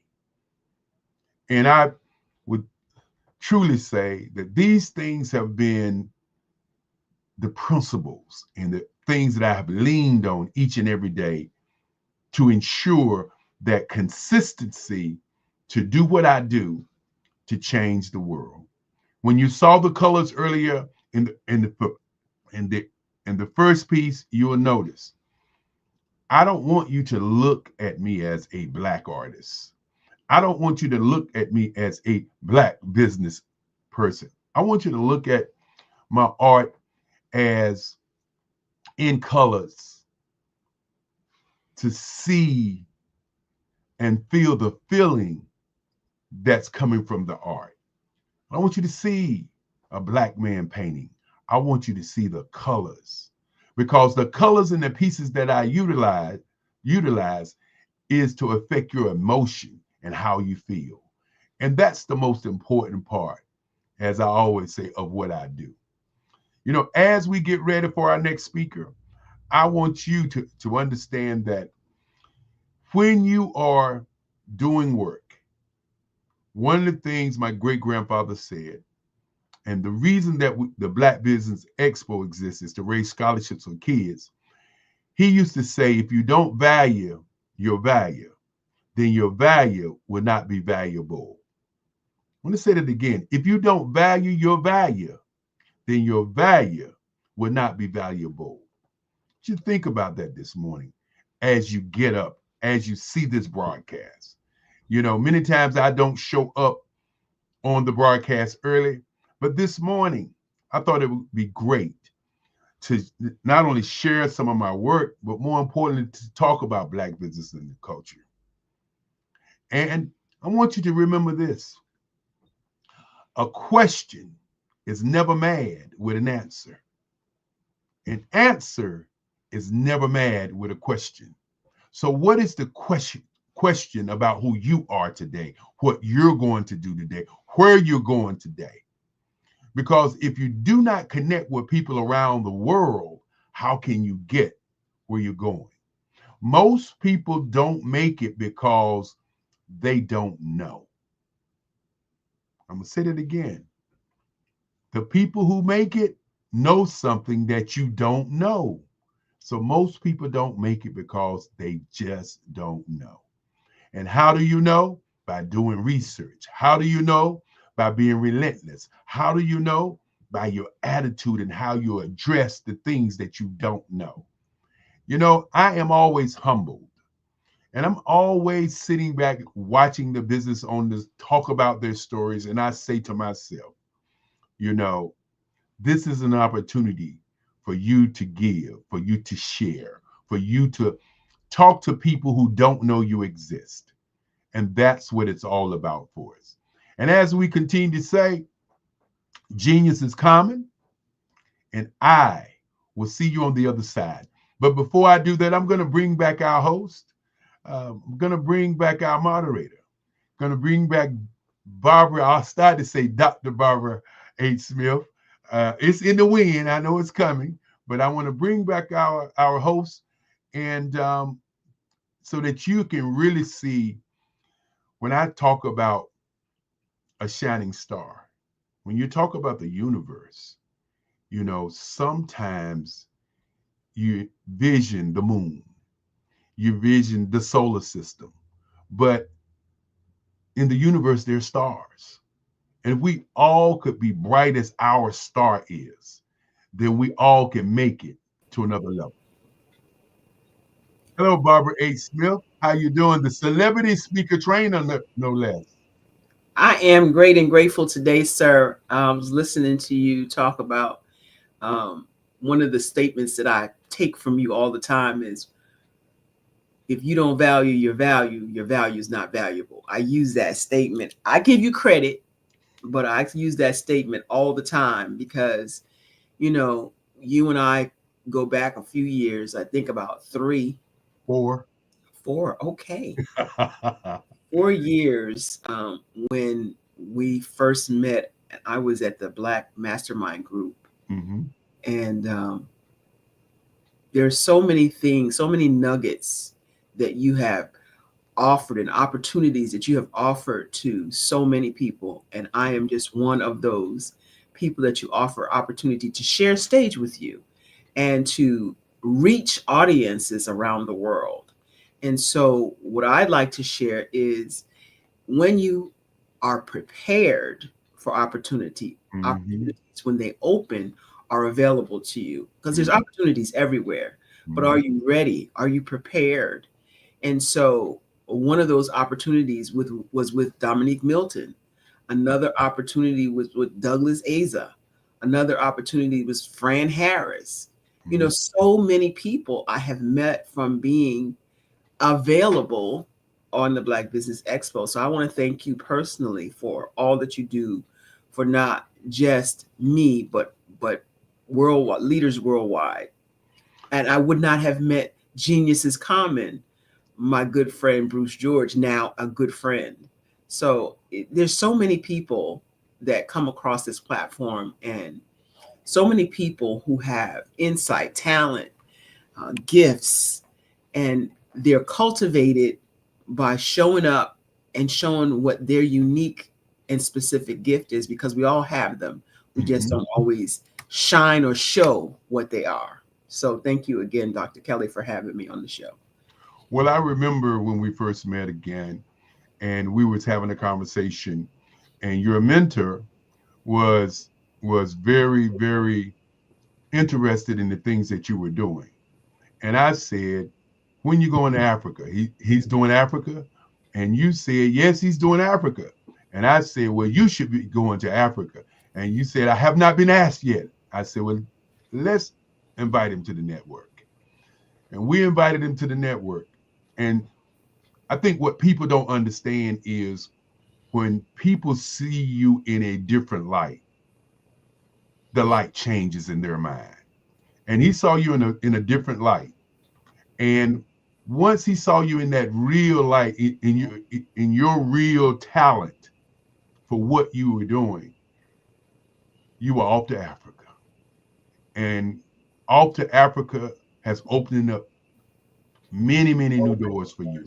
Yes. You know, and when we talked about, I believe we talked about one of the speakers here was doing battery powered cars. EV. And you were able to make that connection. One of the things that I say to people is this: you can sit back and not understand what's going on, or you can understand what's going on and get on what we're doing. Because people will not come to your city and meet you. How about that part? They can't, because they don't know who you are. Mm-hmm. When you come on here, we do global matchmaking. Most of our moderators are talking to 4 clients, for business owners who can be new clients for them. That's right. Because they don't know those people that they're talking to, and this is the first time they get an opportunity to talk to them, and all of a sudden there is a match made. And when you sit back and just watch the over 5,000 that have been on the network, you're going to find somebody that you can do business with. But what are you doing with that information is the question, Dr. Kelly. When you get on the network, I have a strategy I'm going to share with you. But when you get on the network, are you just moderating for 4 hours, or are you making connections? Because networking is the name of the game. And so what are you doing to cultivate relationships? People think you just met me and now you're supposed to put me in your business or accept me as an ally. That's not how it works. It's like a dating game, actually. I mean, you wouldn't just meet somebody and then you going home with them. Well, I hope not. But anyway, That's another subject for another time, but I'm just saying. We just saying. Both just saying. You know, we hope that's not the case, but that is really what it's about. You know, what are you doing? You know, each one of our speakers get the master sheet of all the speakers that spoke that week. If you are able to get 145 leads in one stop, why not do that? We advertise the network for 30 days. Why not?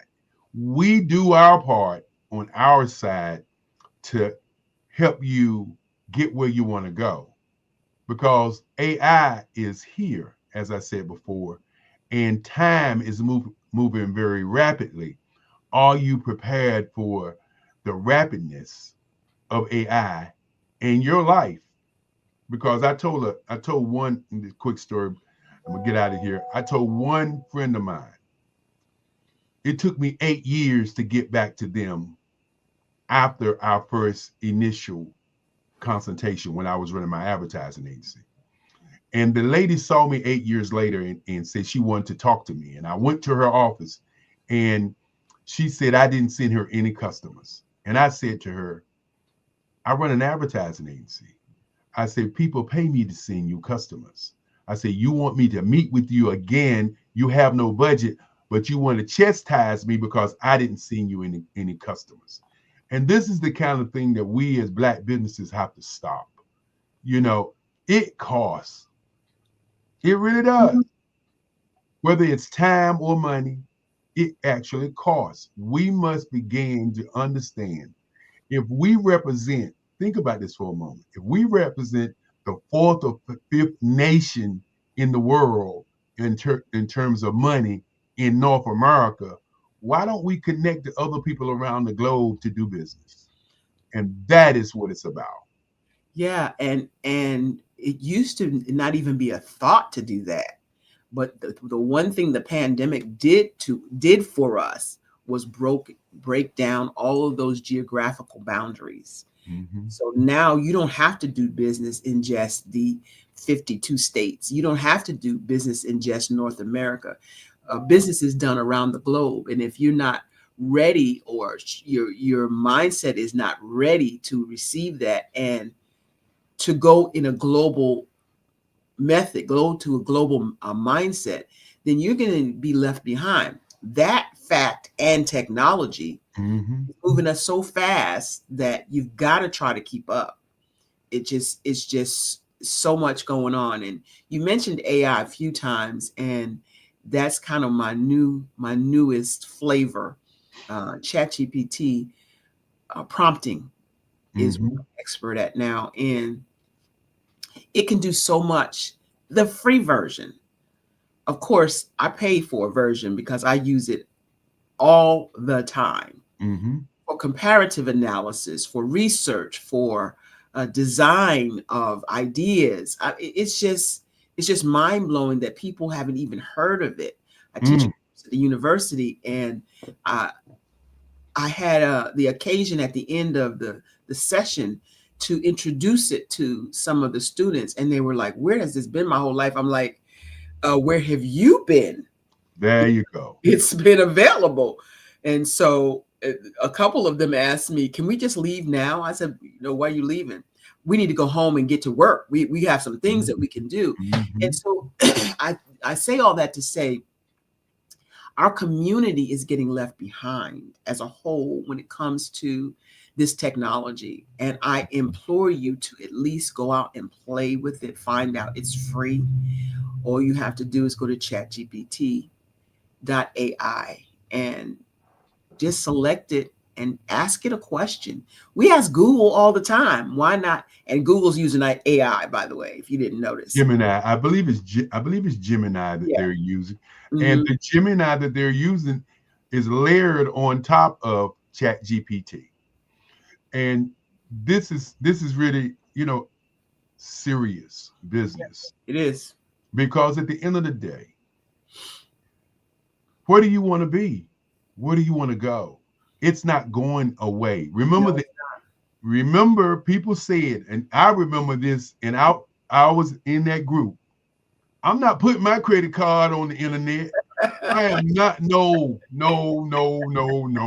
I am not. I don't care what you say to me.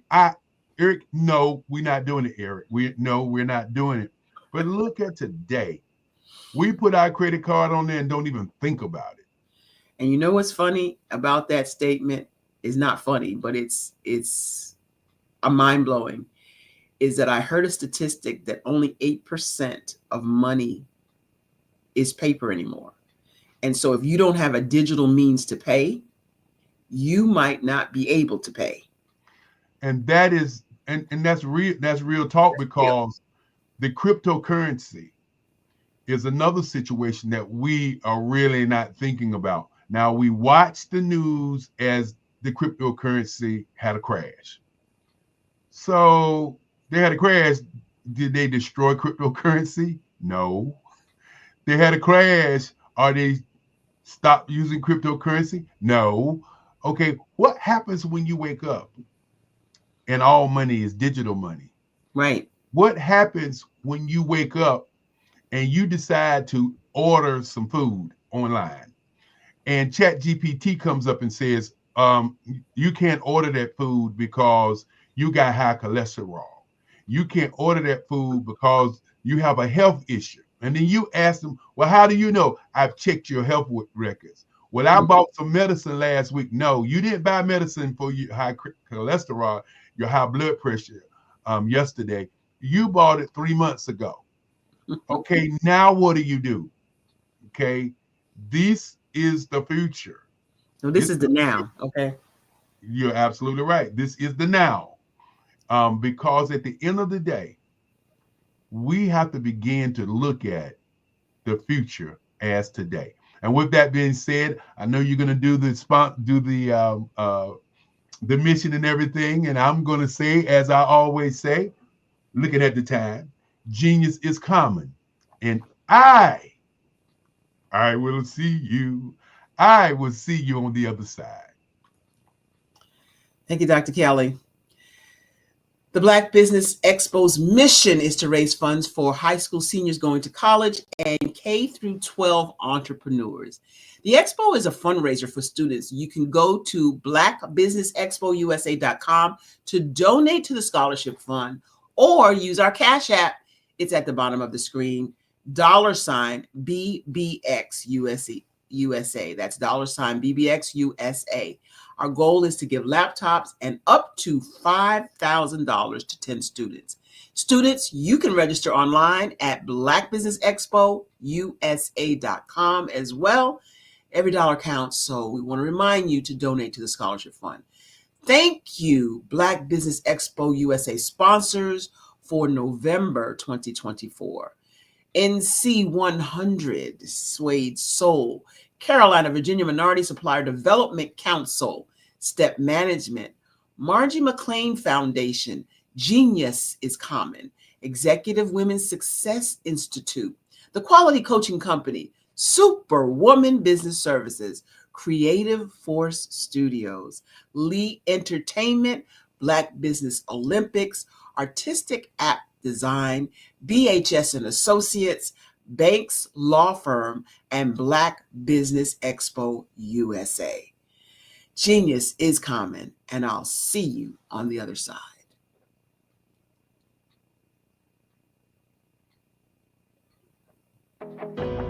I am Black Business. From the moment I wake until the time I sleep, I am Black Business. I am Black Business. Are you Black Business? I am Black Business. Do you support Black businesses? I support Black Business because I am Black Business. Black Business Expo, one of the largest business showcases in the history of Black business in the world. Sign up today at www.blackbusinessexpousa.com or call 919-308-9090. I am Black Business.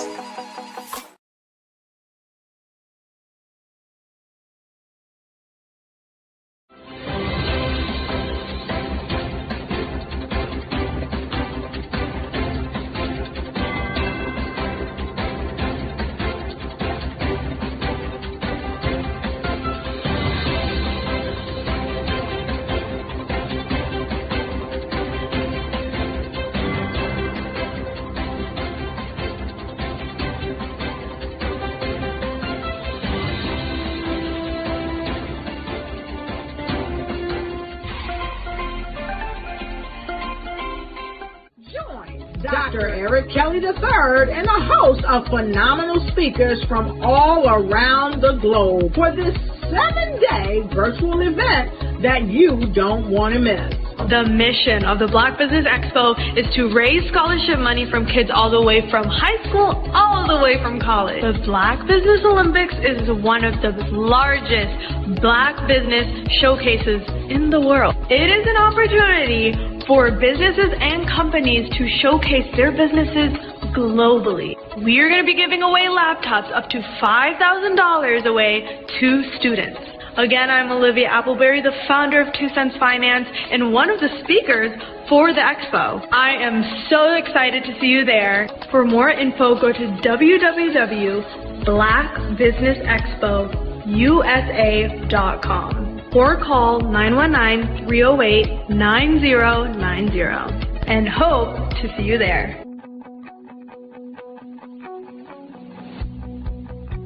I am Black Business. From the moment I wake until the time I sleep.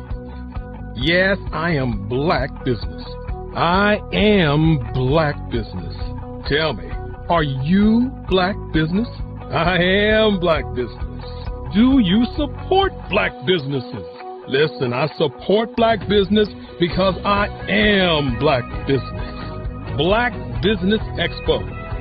One of the largest business showcases in the history of Black business in the world. The world! Sign up today at www.blackbusinessexpousa.com or call 919-308-9090. I am Black Business. I am Black Business. From the moment I wake until the time I sleep, I am Black Business. I am Black Business.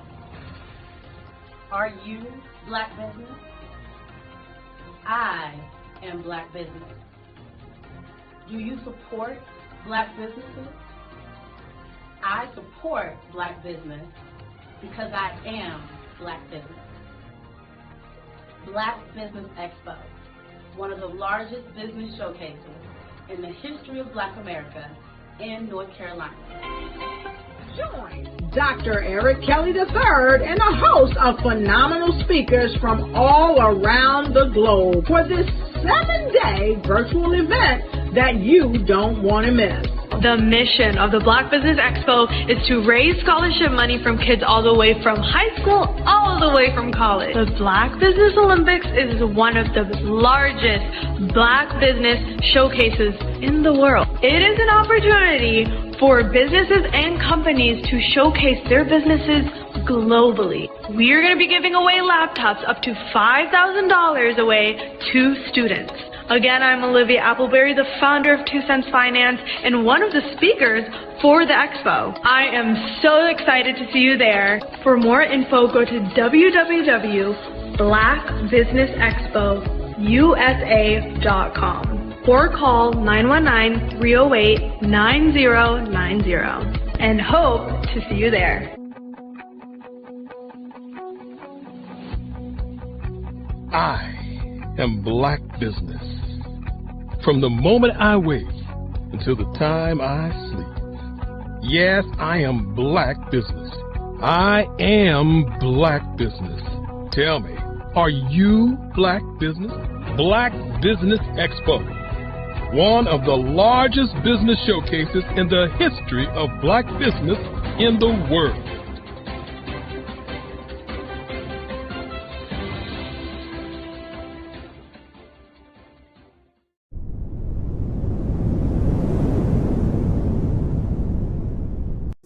Follow the Brand TV broadcast host, Grant McGaw, as he visits with top executives and entrepreneurs to find out their secrets of success with their personal brand. Follow the Brand TV broadcast host as he focuses on brand development to build better relationships, bring value to your business, relationships, and career. You will enjoy listening to each episode that is tailored to speak to you directly. If you're looking for this type of clarity in terms of building your brand, you have tuned into the right station. Each episode will help you to shape a conversation in the 5-star BDM network of 20,000 professionals and become a springboard for your corporate engagement and business opportunities. Each guest will frame their story in the areas of personal branding, business development, career development, financial empowerment, and technology innovation. Grant McGaw explains why he is the CEO and owner of his own professional career. Grant is an accomplished business leader and entrepreneur who wants to give back to individuals to grow their personal brand strategy. Tune in as he weaves his story about new possibilities, while to you exceed expectations. If you love storytelling, this show will make for fun.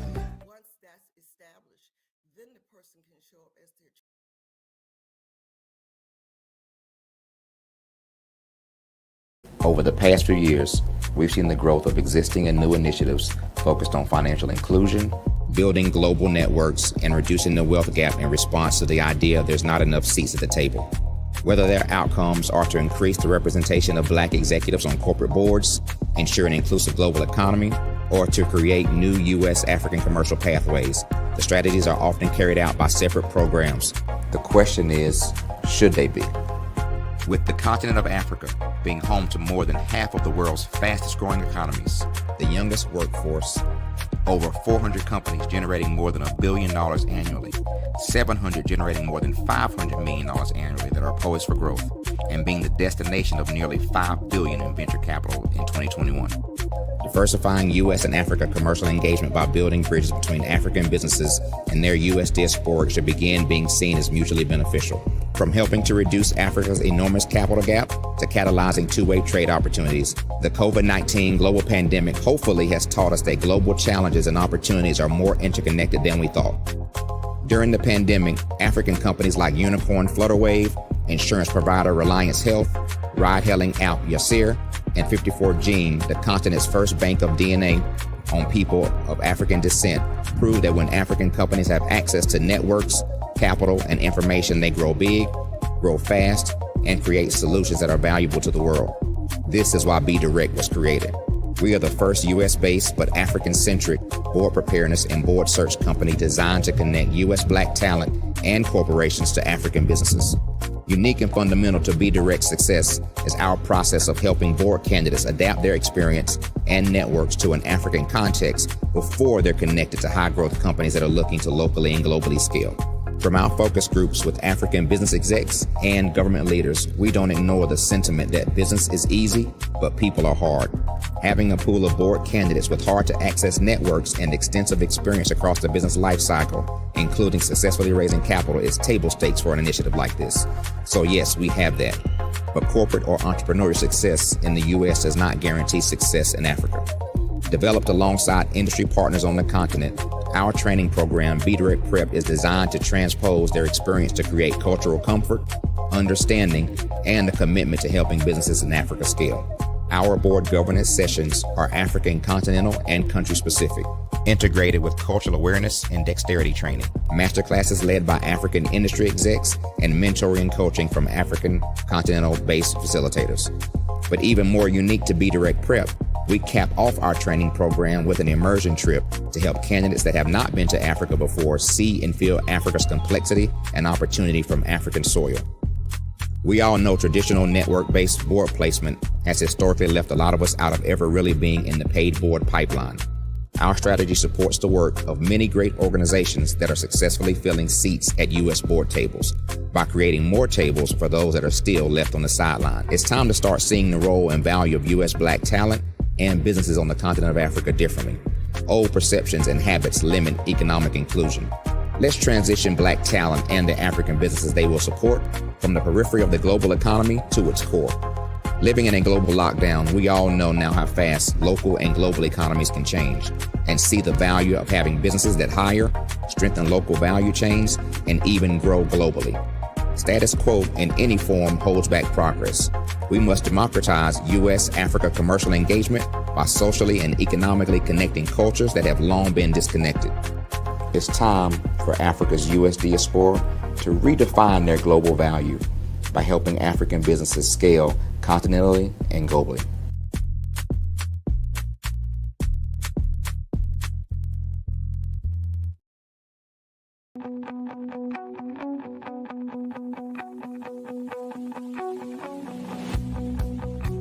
I am Black Business. From the moment I wake until the time I sleep. Yes, I am Black Business. I am Black Business. Tell me, are you Black Business? I am Black Business. Do you support Black businesses? Listen, I support Black business because I am Black Business. Black Business Expo, one of the largest business showcases in the history of Black business in the world. The world! Sign up today at www.blackbusinessexpousa.com or call 919-308-9090. I am Black Business.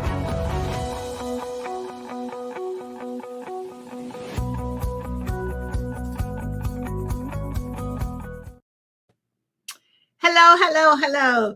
Good day, business owners, entrepreneurs, thought leaders, and corporations. Welcome to the Black Business Network. My name is Dr. Tandra Price. I am the owner of Tap In Magazine, a global publication where we help entrepreneurs amplify their voice, tell their stories worldwide. I am your business moderator for this session of the Black Business Network. The Black Business Network is a 24-hour business network showcasing Black businesses, business owners, entrepreneurs, and thought leaders worldwide. We have speakers from North Carolina, London, Singapore, Africa, Japan, and cities all over the United States. The Black Business Network is a global community sharing its business knowledge to empower, inspire, and educate businesses about businesses. Today, I have the pleasure to introduce to you Mrs. Cooper, who is an established instructor, speaker, and trainer dedicated to improving lives both professionally and personally.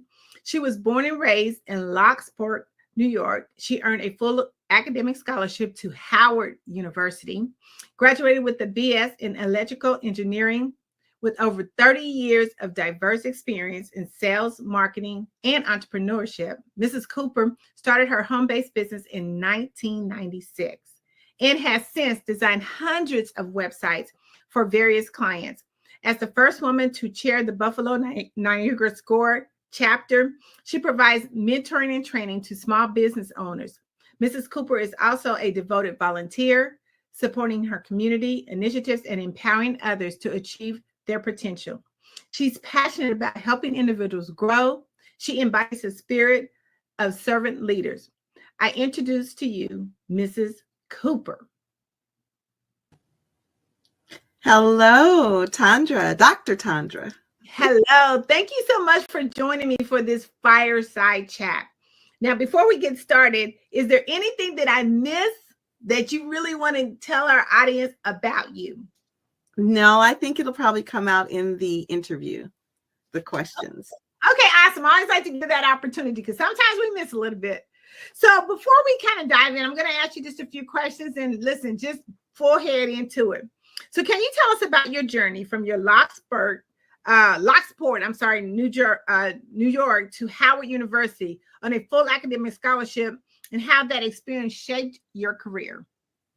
Yes. So Lockport, New York is a small town, predominantly white, and I was an honor roll student, and I kept being called a token Black because there wasn't very many in my school. I was wondering what happened to you. There wasn't very many in my school that looked like me in the honors classes. So I was very well-rounded in high school, track, cheerleading, drama, as well as high in academics. So therefore, I had a couple of scholarship opportunities, and I chose Howard because I refused to believe that there weren't other smart Black people in this world. So that's why I chose, and it definitely shaped me to understand. more about the world. You know, it's so amazing. As I was reading your bio, we have something in common because my daughter also graduated from Howard University in electrical engineering, and now she is a design engineer for one of the large aircraft companies. So I totally understand exactly.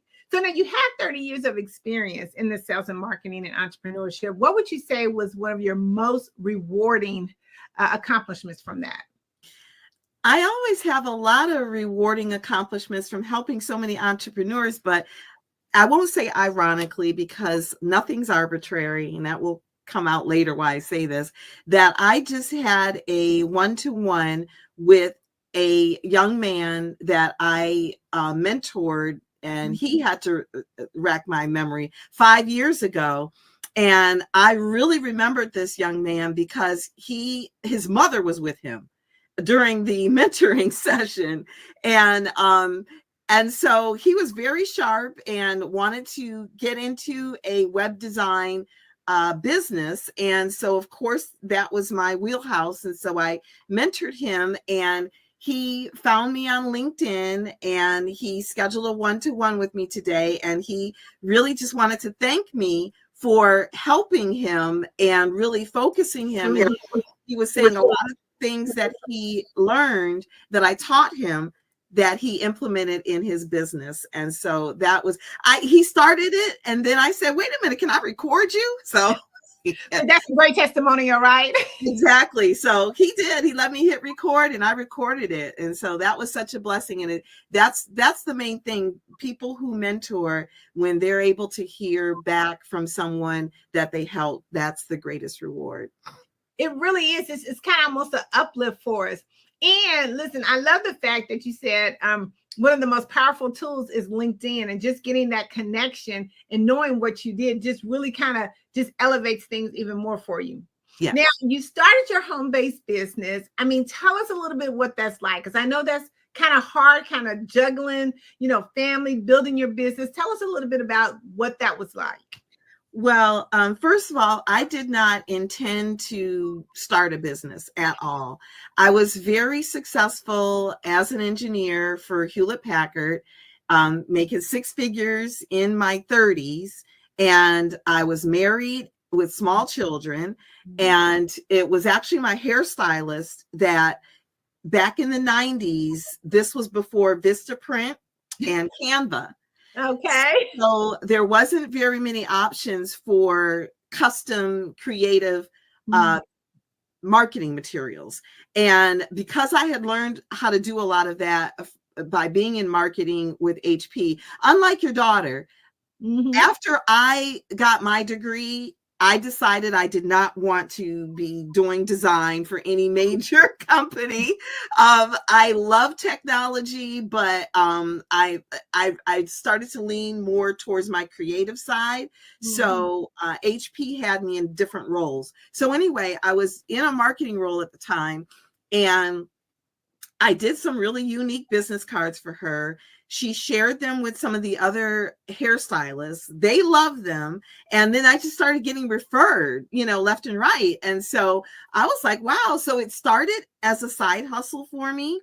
And I was actually already working at home because I was so different at HP, meaning that there wasn't any project that they could give me that I couldn't master, that I couldn't, but I was individual contributors. That's what they called it at the time. So I was always doing these individual projects. My husband had built me my own office. He built it off of the garage. So it was like, you just go through the house. It was a attached garage.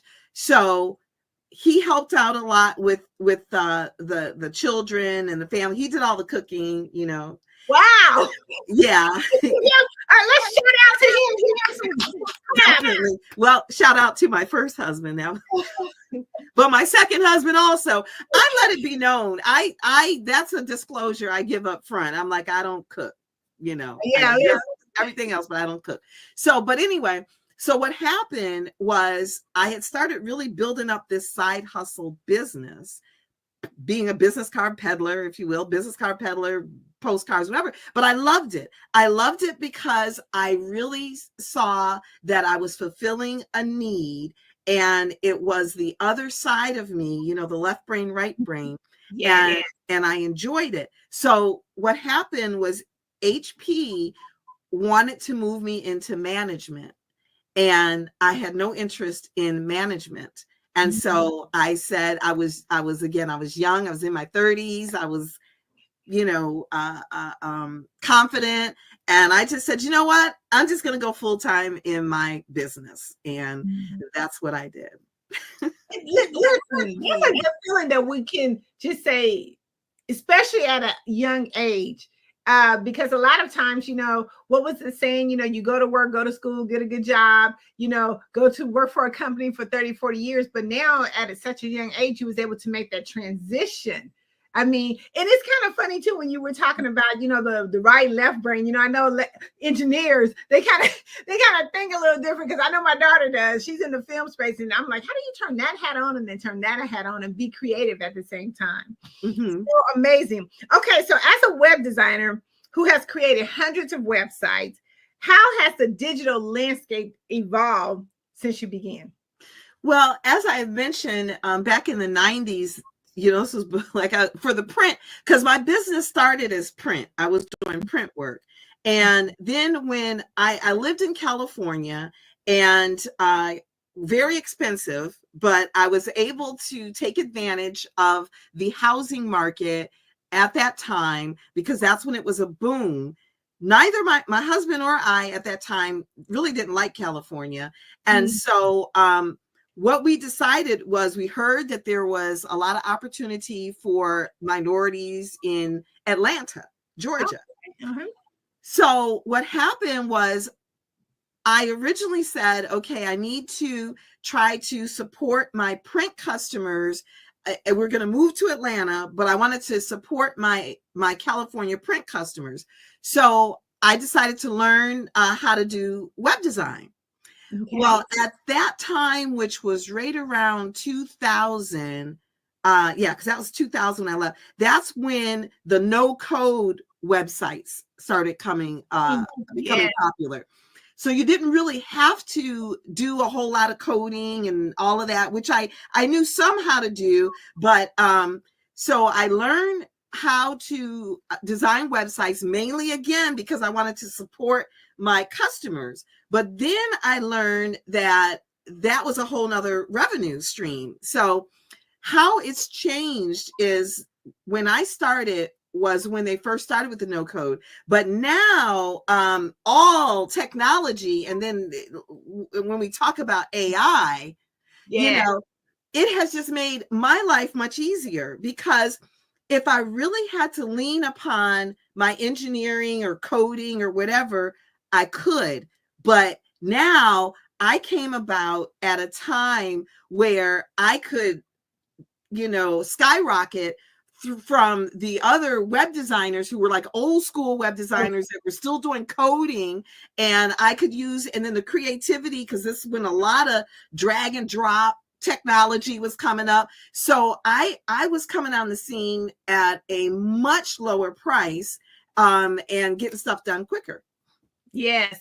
Well, it's kind of funny too, like that you mentioned, because I mean, if you look at now, like, again, my daughter talks about this engineering, Pythons and all that kind of stuff, the coding aspect of it, which was great, because you didn't really have to, wasn't like mandatory like it is now. Like, some of them can still do that same stuff without coding, but I mean, it's just amazing how that has evolved. And now that AI was already kind of out and about, but it's just more evident now. It's available to the public, because that's what a lot of people, all these people who have this AI, oh my God, AI is taking over the world, blah, blah, blah. It's been in existence forever, but it's just now available to the public. Asking a question about AI, do you think AI is going to be the takeover?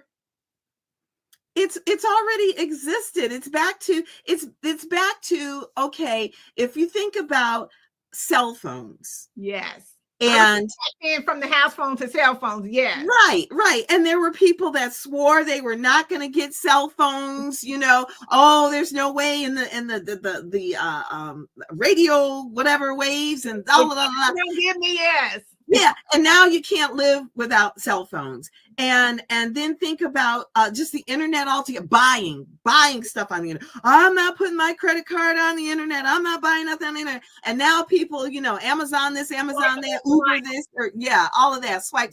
So how I feel about AI is that no different than any other technology, that a technology is only as it's only frightening, or it's only whatever if you don't enhance it and you don't use it. But it's not going to stop it. Yes, I totally 100%. Okay, so with the common challenges that small business face right now in the digital marketing, how do you help them to overcome some of these obstacles that they happen to deal with right now? Well, the biggest obstacle I feel with digital marketing is, again, because I've been in it for so long, that back in the 90s was still an era of shaking hands, getting to know people, let's go have coffee, that kind of business was done. Then when the dot-coms hit, because that's just when I started, when the dot-com hit, and there was that time of you could wake up in your pajamas, check your account, and thousands of dollars, all these transactions. Because what happened was people were using the internet for mass marketing, and the consumer is the one that was getting taken advantage of. So you would get all of these emails and messages. If you were looking at a pair of red shoes on one site, then any place you went, you was going to see red shoes. Because all of that is behavioral targeting. All of that was AI used then. So I was trying to remember what the question was. I know where I was going with this was. Well, that's really true, because if you think back, I'm not to interrupt you though, but if you think back to back then, no one really understood that was the connection to AI. Like you said, the shoes, like we pop up, like, how did this come up on my web browser?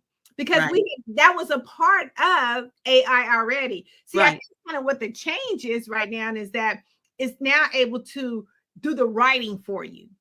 It's in the hands of the consumer. That's really what the difference is.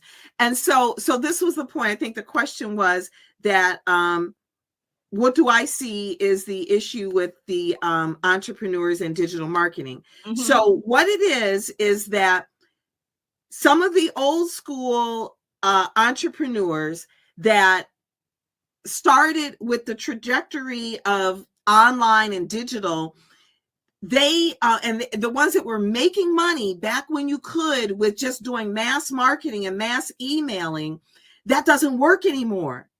People are inundated, they're fed up with it. You turn on your email, your computer, and you got 100 emails. It's dead. It's what do you call it? It's just like it's saturated. Huh? Oversaturated. It's oversaturated, but what I'm saying is it's null. It's like you're just null to it now with all of the emails. So the entrepreneurs, the new ones that are coming up today, that are trying to use old school marketing methods, mass marketing, they're getting frustrated because they don't realize that this doesn't work. But then you've got these old school marketing people that are selling you it, telling, 10x your business. All you got to do is do this, get this landing page, this click funnel, this email. Blah, blah, blah. So they're trying to sell all of this to people who don't know and don't realize, and they're spending a lot of money on stuff that doesn't work. So what works today is you have to marry technology with personality. And you have to realize that you have to network. The networking is easier because yes, you can get on Zoom calls, you can get on these virtual calls, you can now it's not, when are you available? Are you available Wednesday at this time? No, I'm not available. You go on a calendar link. So using technology the right way can make you more effective, but you can't think that you're gonna grow your business by sitting behind a computer or not getting in front of people and just blasting stuff out. That's the thing that I teach and I try to get entrepreneurs to understand is your brand, who you are, your personal touch is going to make the difference. Oh my goodness. Look, me and you, I know this energy was just good between us. You know what I'm saying? Because I say that all the time. I'm a network strategist, and you know what? The old school did used to work, but now this new school is much more effective, efficient, and faster. And you get to know so much about people. Like, we don't have to sit there at the coffee shop waiting on our prospect, hopefully potentially coming. And then when they do come, we don't have to spend hours and hours. 15, 20 minutes, our conversation's over with, and look how many you can get right within that hour. So I totally understand where you come in with the power of networking. Well, you brought up a good point though, that I want to emphasize again, is that the old school, it's you know what? The people who are successful today, the entrepreneurs that are successful today, are the ones that know how to old school and put it with the new school, with the technology. So what you said is, now if somebody emailed you or if somebody gave you a referral, you can look them up. You can look them up on LinkedIn, look up their Facebook, their website. You could do all of this research. You should do all of this research so that, yes, when they come into the coffee shop or whatever, you don't have to go, well, tell me about yourself. What do you do? Where you grew up? You already can make those connections and progress and move it forward. You already know, wow, I saw that you do this. We could collaborate on this, So you're able to find your ideal target, your client much quicker and easier, because a lot of times, we set appointments. I get all the time, networking doesn't work for me. Well, one, again, like you said, we're not even doing the proper research, but two, are you talking to the right client? Right. And that old school didn't really allow us to circumvent all that information. Right. And then people would get to the appointment. Oh my God, I wasted 30, 40 minutes sitting here and we have nothing in common. I can't even refer them because it's not there. So yeah, I totally understand. And let's not forget, now we've broken location barriers. So it's no more coffee shop. People are saying, let's have a coffee talk, but you could be talking to somebody in a whole nother state, a whole nother country. Yes. And not only that, just how technology is moving. And, people used to do that 9 to 5. Okay. We go to work 9 to 5. That's it. But now, because of this World Wide Web and all this other stuff, business is happening 24/7. Yes. And, this doesn't allow us to stop. It allows us to keep growing. Oh my God, this is so good. Okay. So listen, so your talent for simplifying complex marketing concept. Could you share a few examples of how you broke things down for your clients? Well, I'll share the one example that I use all the time, because this is the one that a lot of entrepreneurs don't understand. The first, and it's across all whatever websites. Okay. So for a lot of entrepreneurs, if they've never had a website before, they don't understand that there's 3 main components. You've got your website, your domain, and your hosting. Okay. So a lot of them, they never really understood it. So I break it down like a cell phone. I tell them, think about your cell phone. Okay. You have your cell phone that has all of your data, all your information, all your contacts on it. Then you have your cell phone number, which is how people reach you. And then you got to pay a cell phone provider to be able to talk to anyone. So a website, your website is like your actual cell phone that has all your data, your information. Your phone number is your domain name. Only one person can have that domain name. Just like only one person can have that phone number. So when they're dialing that number, they're getting you and not someone else. And then you have to pay hosting just like you have to pay a cell phone provider for someone to be able to access your website. Then they're like, oh.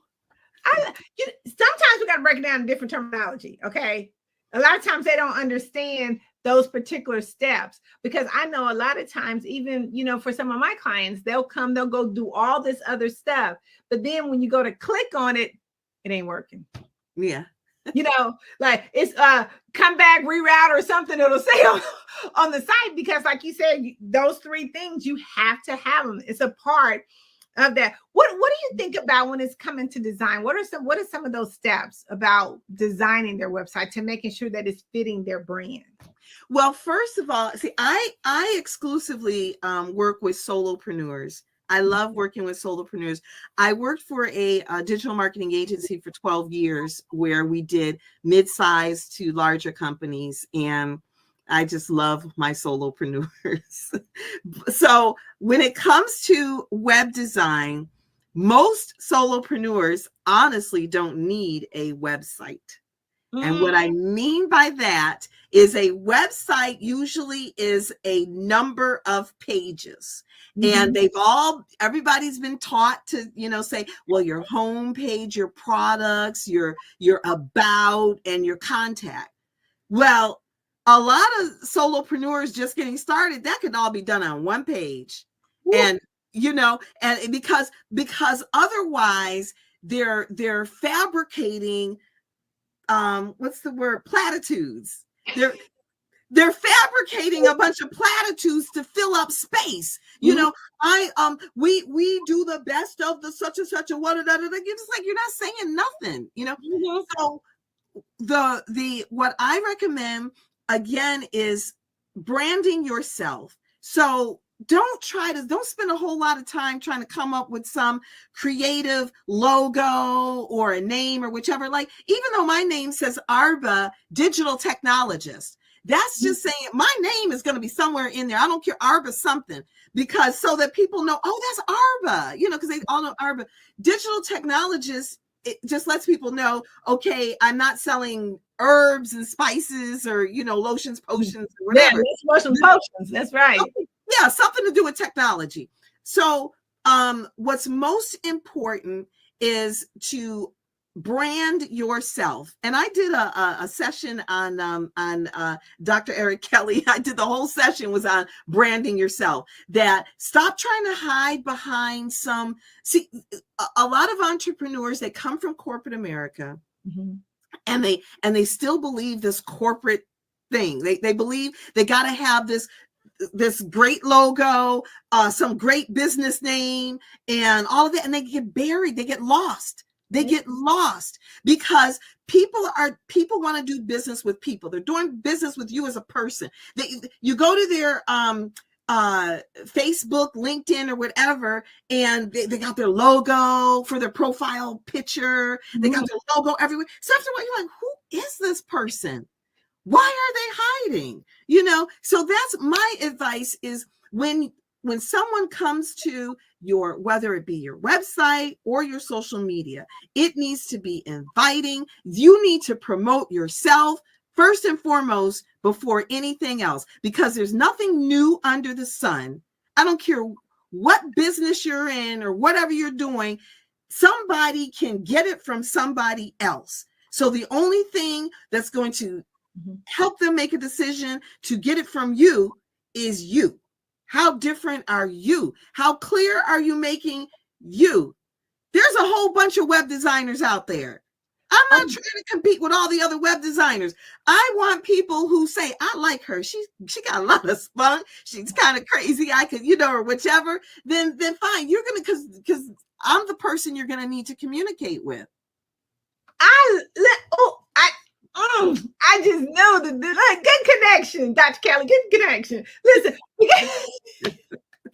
because no, I mean, people, it's hard for people to understand. I mean, that's just like I say, you know, you go to you go to a networking event, listen, there's a ton of insurance agents, but why do I want to work with you? Why would I want to take you to be my insurance agent? Because we have to show who we are. You're right, and quit hiding behind all that stuff. Right. You know, I know it needs to look aesthetically pleasing. I do know that, but I'm just saying at the same token, like, who are you and why do I want to give you my business? Right. What's your journey? What's your journey? Why are you even like for instance, the people, they're weight loss. Okay. Yeah. There's people that want to sell weight loss potions and all this stuff, and they just want to give you all of the ingredients of this and why it's good for you and not. But what did it do for you? Why are you selling this? If you tell me you weighed 300 pounds and you tried everything and whatever, and then you found this and you showing me before and afters of yourself, then I'm like, okay, give me what you got. Conversation. Now, how they say, I want to drink. Give me what she drinking. You know, that right there. Oh my goodness. Okay, so why do you believe mentoring is so important for entrepreneurs, and how has SCORE helped you impact small business owners? Oh my gosh, mentoring is important for everyone. I don't care if you are brand new in business or you've been in business for years.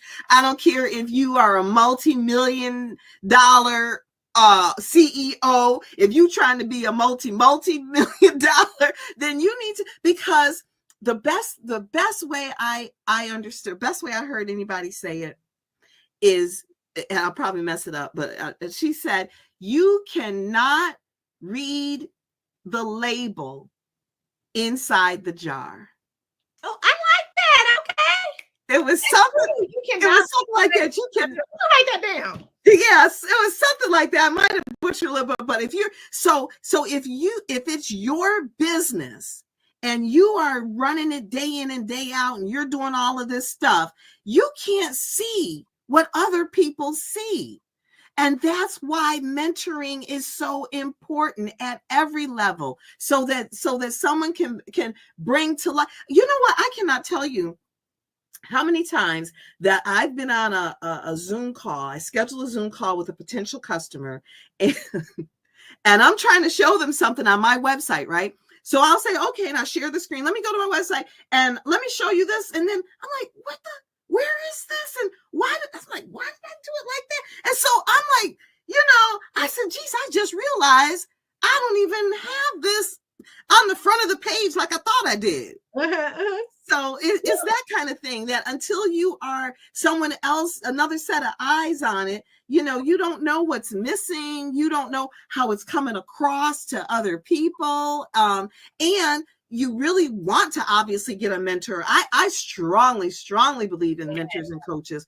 The Kobe's and the Kobe's, the all of the great athletes and everyone, they all got coaches. They all got coaches. I mean, that's how they be successful.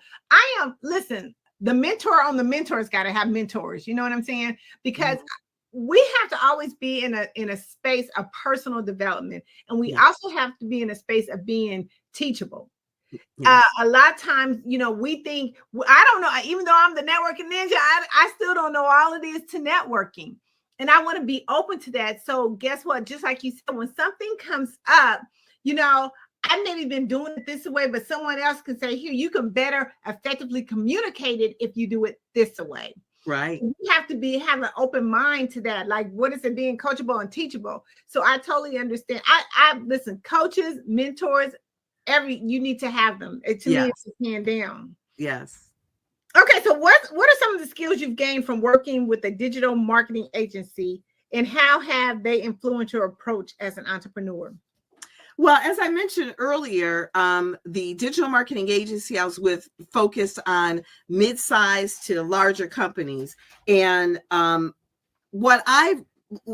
of all, what I learned there is the ability, nothing's better than on-the-job training. Okay. Mm-hmm.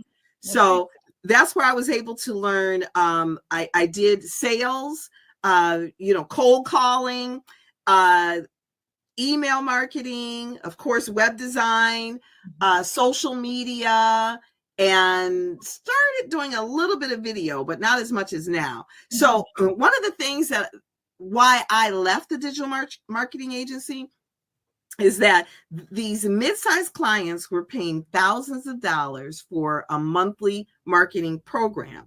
And one of my jobs was to call the owner and set up what's a discovery call to find out more about their business, to know how to do their marketing. So when I would, first of all, it was almost impossible to set up a meeting, you know, because they would always, I don't have time. And so then when I would set up a meeting and I would start to ask them questions that would help me to develop a good marketing plan, most of the time they would say, that's what I'm paying you for. Why? Just get me clients, get me leads. That's what I'm paying you for. So they didn't even want to engage in a conversation because they didn't know that it was to help them. So the result was that plumbers, let me give you an example of plumbers. If we had 2 clients that were plumbers and neither one of them had time to engage with us to say, what makes your business different than the next one? Then guess what? Their marketing campaigns look the same. That's what I'm saying. It's going to be the same. All we did was change the logo. And who's to blame? And who's to blame? You know what? You know what? We have to do the work. We have to take time out to make sure that we're seeing what's out in the market and what our competitors are doing. Or just engage. The thing is this is what I'm saying. This is what I'm saying to all of you business owners out there. Don't think you get so big that you can't talk to somebody, because if you are paying, this is the thing, if you are paying someone to do your marketing, then you need to spend time with that person so they can understand your business. Nobody is going to understand your business better than you. So you cannot expect that they're going to know how to market your business if you're not even taking time to tell them about your business. That's why I left that marketing agency, because I said, I can't keep, I'm doing a disservice and I don't want to be a part of this. So that's why my audience, my preference is solopreneurs. So I can talk directly to them. And I'm like, who else they going to throw me off on? And believe me, I have clients, excuse me, who've been with me since 2003. And they've been with me because they know I'm going to be for real with them. When they just say, Arba, can you just do this? I'm like, no, I can't. I cannot. Not with you not giving me nothing to go on. But here's the thing too, things are changing and evolving, and you want your business to change along with that. Like, let's strategize on what's new. How can we do something different?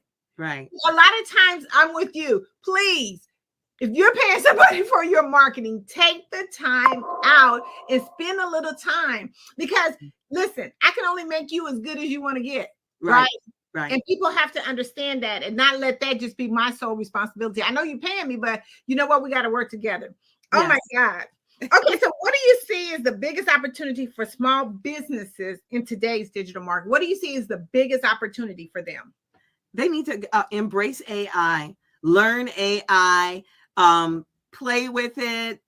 You'll find that you can do so much more with it than without it. Yes. I totally agree. What do you think about, just a little side note, what do you think about people or entrepreneurs incorporating some cybersecurity into their fold?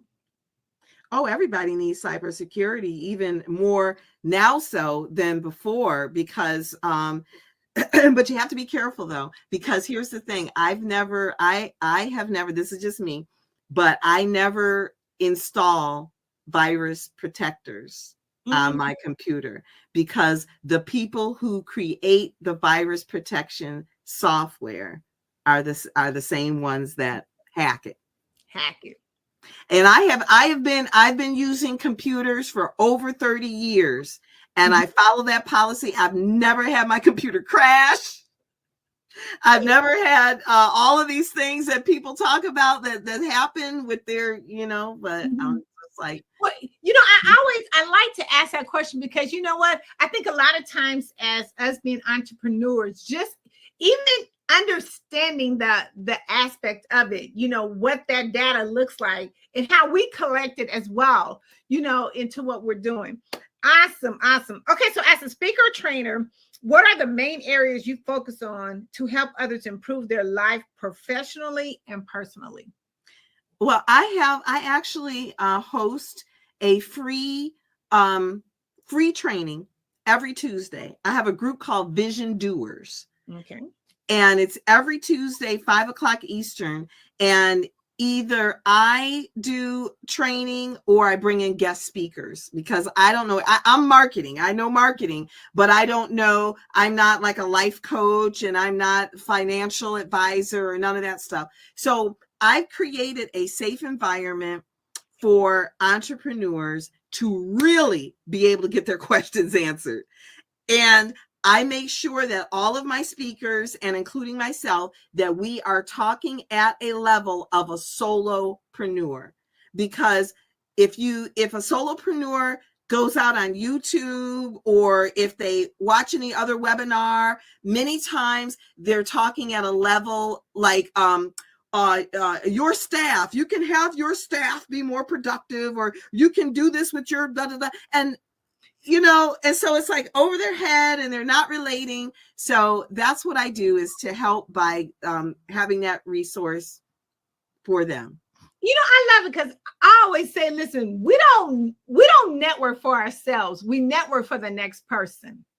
And I like the fact that you have these classes or these workshops, because it helps just to, we don't want to lead people astray. Right. And we don't want to lead our clients astray, because there are some things that they really need to know and understand.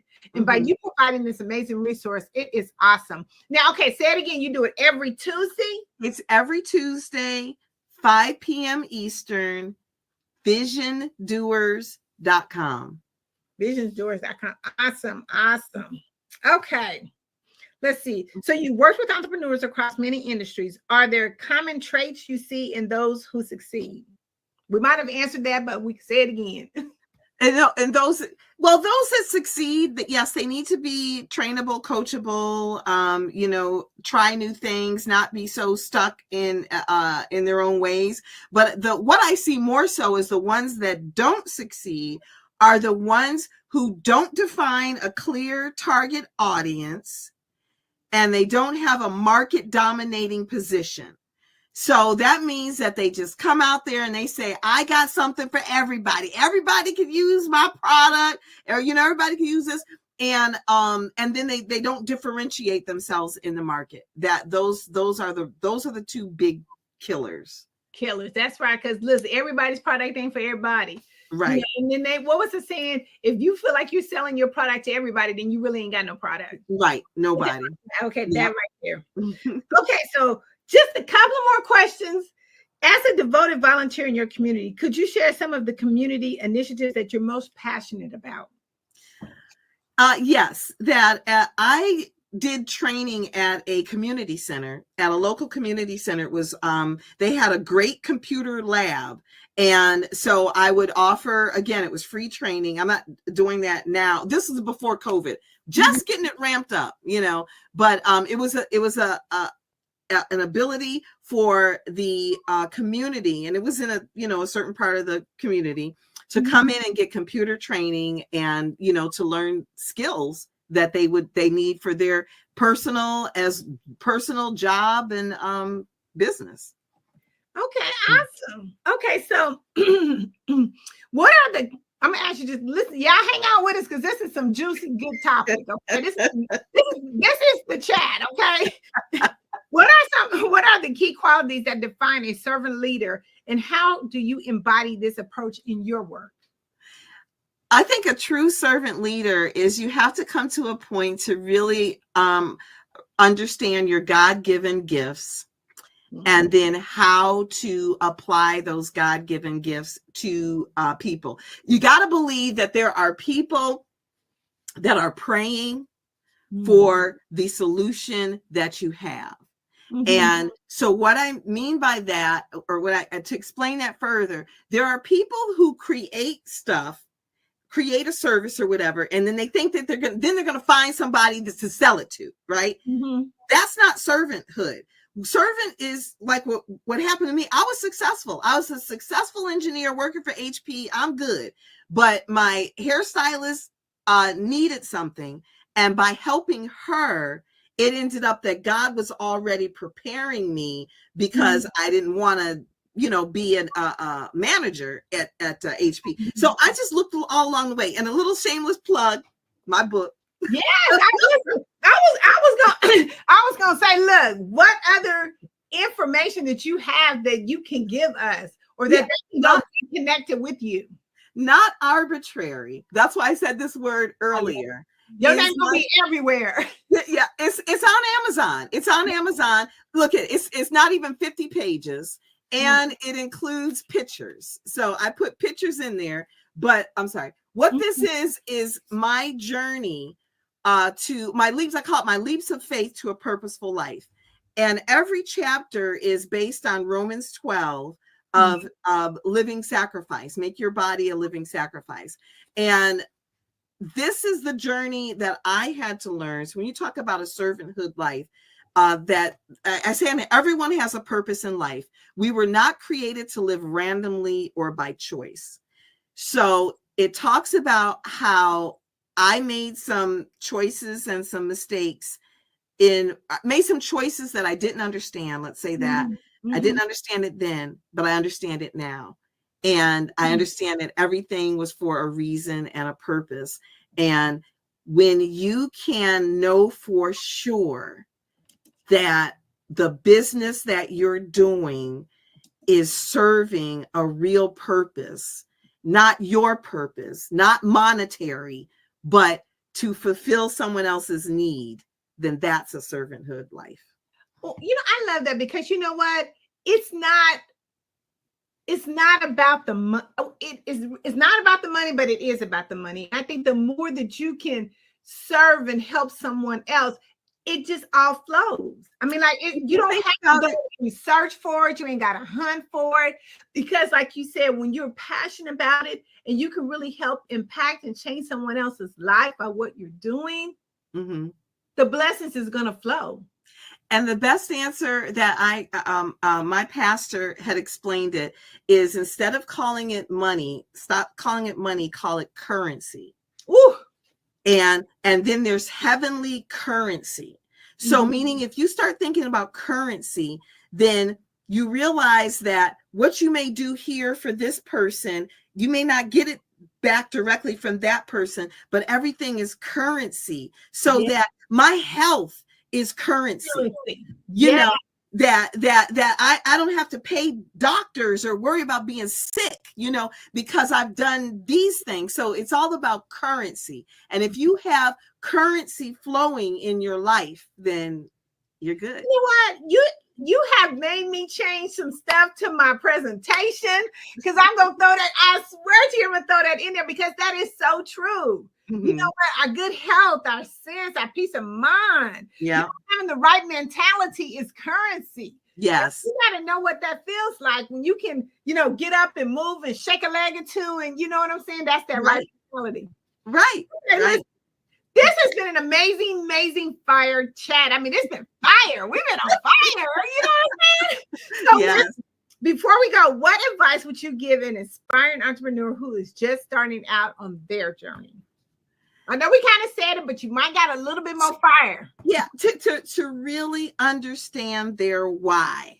Why are they doing what they're doing? Because that's what's going to get you up. That's what's going to keep you going. That's what's going to make you make that phone call. That's what's going to make you work late at night is the why. And the why does not necessarily have to be directly related to what you're doing. Your why could be that you have young kids that you want to not have them struggle, or not, you want to be able to, there's some, you know, a lot of people get into these little side businesses because they just want to buy some extra gifts, you know, or buy something or whatever. So the why doesn't have to be that, let me turn this around and say, you know, I'm selling this water because I believe in this water, but no, it could be like, I'm selling this water because I need a new car, you know, or I need to pay, you know, that's the why. That's what's going to motivate you. So, that's what's more supposed to wake you up. It's supposed to scare you. You know what I'm saying? Your why ain't good enough. It ain't scaring you. Like, you know, if it's not going to wake you up, scare you, and help you make a change, you know what I'm saying? That's what it is. We want to make a change for the better for our lives and for the people that are around it, and to be that amazing servant leader. Yes. Oh my goodness, this has been so good. Now, you know, we're gonna have to have a one-to-one. Listen, because I'm gonna need you right now. I'm gonna need you now. How can our audience connect with you? Give them some ways, some links to connect with you. Well, one of my links is right there. That's the arbadt.com. That's arbadigitaltechnologist.com. And then also arbacooper.com. So girl, back to make it easy. Make it easy. I'm not trying to hide behind no names, not other than my own. You know, I love it. Listen, you know what? As I always say, just keep it simple. Keep it simple. Keep it simple. Don't throw no extra juice or nothing on it. Just right. Yep, that's it. arbacooper.com or arbadt.com. And your book can be found on Amazon. Okay. And look it up by my name. Don't try to look it up by the book name because they're going to try to spell correct it. Not arbitrary, because arbitrary is spelled with an I. So, hey, I only got one book. So you'll find it like that. Again. Well, listen, thank you so much for being here at this fireside chat. Y'all, this has been fire. I hope you had your pencil and paper, taking a lot of good nuggets. And I want to make sure that you guys join her every Tuesday. Go to visiondoers.com. Get all this good information because we need it. Listen, this is the last quarter of the year. We're going into 2025 and you want to be prepared and ready. Yes. Make sure that you got your web design done good. All right. Thank you so much, Mrs. Cooper. I appreciate you. Thank you. Comment, and I think we'll see each other on the other side. I think all we have to do is leave the studio. Bye.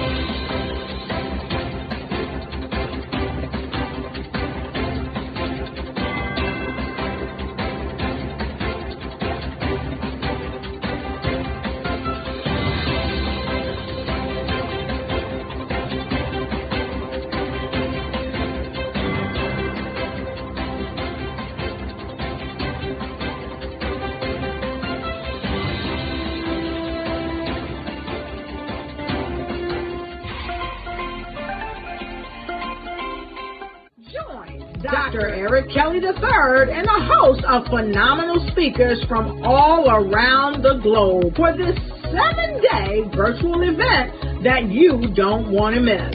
The mission of the Black Business Expo is to raise scholarship money from kids all the way from high school, all the way from college. The Black Business Olympics is one of the largest Black business showcases in the world. It is an opportunity for businesses and companies to showcase their businesses globally. We are going to be giving away laptops up to $5,000 away to students.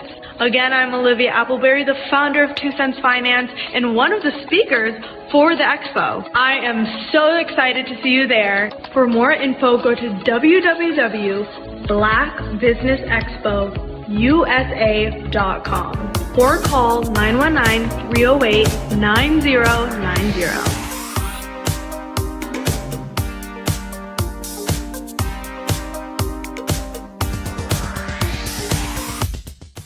I grew up in Flint, Michigan during the 60s, and as a child, I can remember the civil rights movement.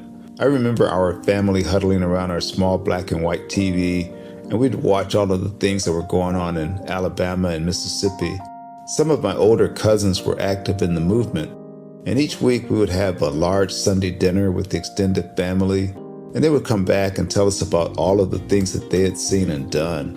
As a child of about 8 or 9 years old, I always wanted to grow up and be a part of the movement, but by the time I became of age, it was all over. All of the marching was done. I always felt left out, that I didn't get a chance to participate in the civil rights movement. But little did I know that God had another plan for me as a computer instructor and database developer. But even then, it bothered me that I didn't see many people of color in my classes. That is when journalist Dr. John Ray introduced me to Dr. Joel Dudley Sr. and Dr. Eunice Dudley of Dudley Products, who had been mentored by the millionaire S.B. Fuller. Through Dr. Dudley, I was introduced to Dr. Lafayette Jones, past Vice President of Marketing for John H. Johnson of Johnson Publishing, and his wife, Sandra Miller Jones, who was a Vice President at Quaker Oats, and together they created SMSI, a national marketing firm. Dr. George C. Frazier of FrazierNet and the Power Networking Conference, Dr. Jackie Mayfield of ComproTax, founder of the largest Black-owned income tax service, and even billionaire Michael B. Roberts.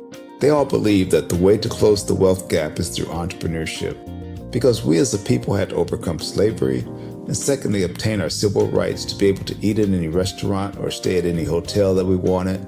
But the third piece is economic equality. And now I am also convinced that we must become entrepreneurs, and to do so we must embrace technology and a strategy of global networking. That is why I created Every.Black, to use my vast experience as a computer instructor to teach entrepreneurs how to use technology and artificial intelligence in business. Every.Black members are listed in our online website directory, promoted in our digital newsletter, on our social media, and on our podcast. And we also conduct weekly virtual mastermind meetings where we read positive books, learn from the experts, while networking with like-minded individuals from around the world, educating them about every aspect of becoming a successful entrepreneur. That is what Every.Black is all about. Just go to www.every.black to take the AI and tech classes you need, to register for our mastermind meetings, and to join the Every.Black family. Visit us at www.every.black and sign up today. Just go to every.black, every.black. No .com, no .net. Just every.black. .black is the new .com.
Dr. Eric Kelly III and a host of phenomenal speakers from all around the globe for this 7-day virtual event that you don't want to miss. The mission of the Black Business Expo is to raise scholarship money from kids all the way from high school, all the way from college. The Black Business Olympics is one of the largest Black business showcases in the world. It is an opportunity for businesses and companies to showcase their businesses globally. We are going to be giving away laptops up to $5,000 away to students. Again, I'm Olivia Appleberry, the founder of 2 Cents Finance and one of the speakers for the expo. I am so excited to see you there. For more info, go to www.blackbusinessexpousa.com or call 919-308-9090 and hope to see you there. Then look like me to take their business to the next level. I am Black Business. From the moment I wake until the time I sleep. Yes, I am Black Business. I am Black Business. Tell me, are you Black Business? I am Black Business. Do you support black businesses? Listen, I support black business because I am black business. Black Business Expo, one of the largest business showcases in the history of black business in the world. The world! Sign up today at www.blackbusiness.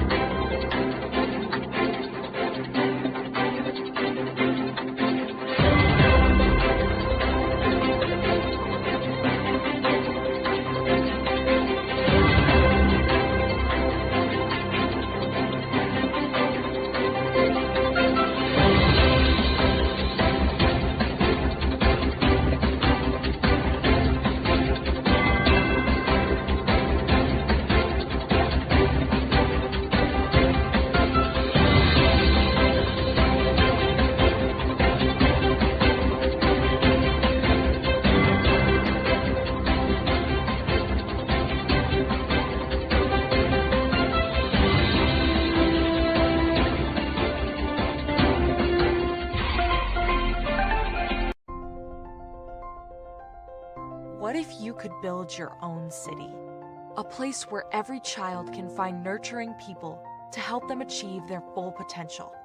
A place where every adult can access job training support. Where health education is abundant. Where social justice ruled the land. A place without limitations. Welcome.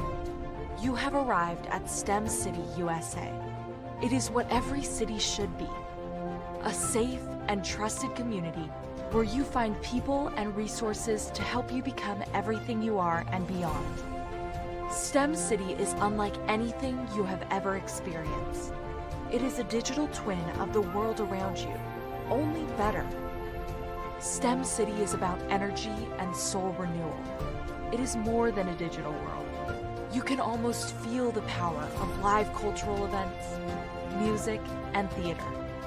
STEM City promises a better future for children with caring mentors and hands-on activities with dedicated tutors to support our youth.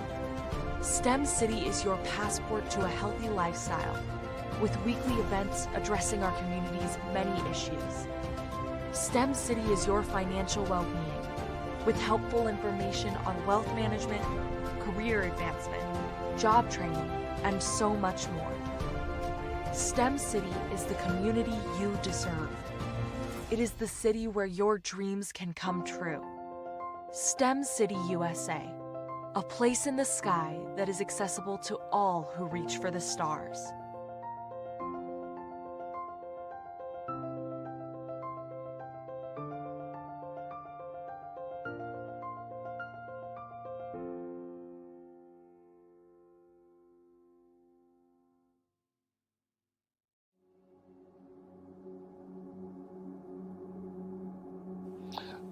I was born and raised in southeastern West Virginia, the coal fields. My father was an AME minister.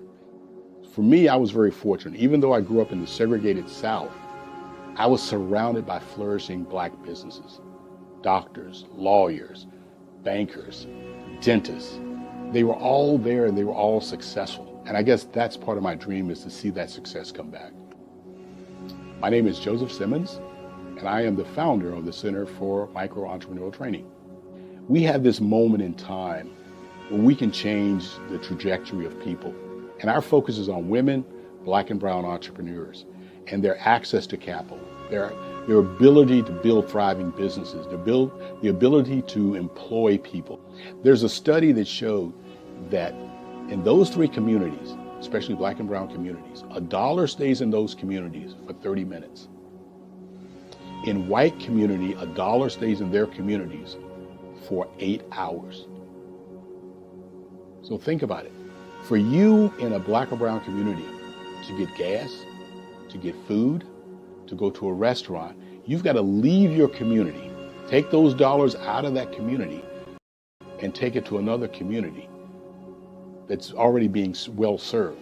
So if we can reverse that, if we can go from 30 minutes to an hour to 2 hours, that's progress. That's what we need to do. I was with SCORE, and then in May of 2020, of course, the events happened in regards to the murder of George Floyd. The other thing that I was experiencing was the denials of federal funds for small businesses. And it revolved around one thing. These businesses were not being prepared for grants and for government programs. And I came up with the idea for the Center for Micro-Entrepreneurial based off those two things.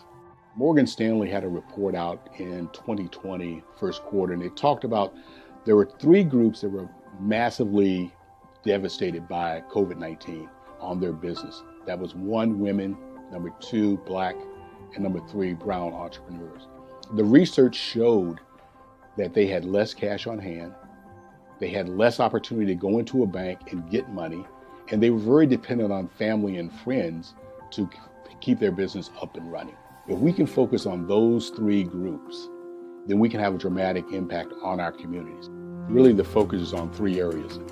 And those 3 areas are 1, the people, number 2, the courses, and number 3, a support network. Here at CMAT, we will provide you with the fundamentals for generational success. And you will be creating a vibrant community by attending our 5-day immersive training course.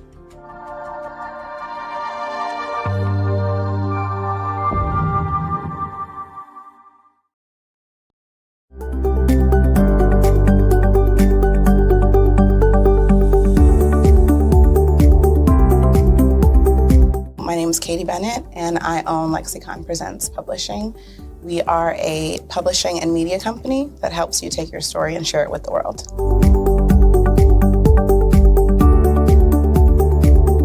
You know, for a while, I just had my family telling me to just hang it up, get over it, you know, and I had no support. And it was in your program that I really understood the necessity for having that help, having that support. And so now I actually feel like a CEO as we scale, as our clientele changes, as my company is opening doors for other people to, you know, take care of their families. It's just completely changed from just a mom who was publishing books.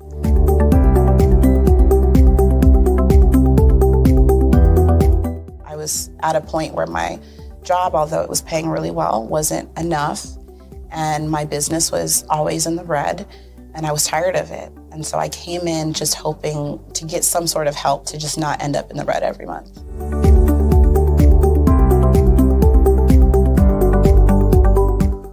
Ooh, wow. Okay, so there was one in particular, I cannot remember his name, but he asked me, he said, why are you in business? And I told him that I wanted to make a difference and I want to help my community. And he let me ramble on for a while. And then when I was done, he was like, okay, all of those things are great. They make you a humanitarian, not a business owner. And he was the one who told me, he's like, you know, you have this great service and you're offering it at like a great value price. So to someone like myself, we don't know that we're going to get the value of what you're actually bringing. And so that gave me the confidence I needed to raise my price. It gave me the confidence to go after my, you know, my actual client that I actually prefer to work with. And it really just changed everything for me. I don't think without him kind of giving me that push, I don't think I would have gotten to this point or position.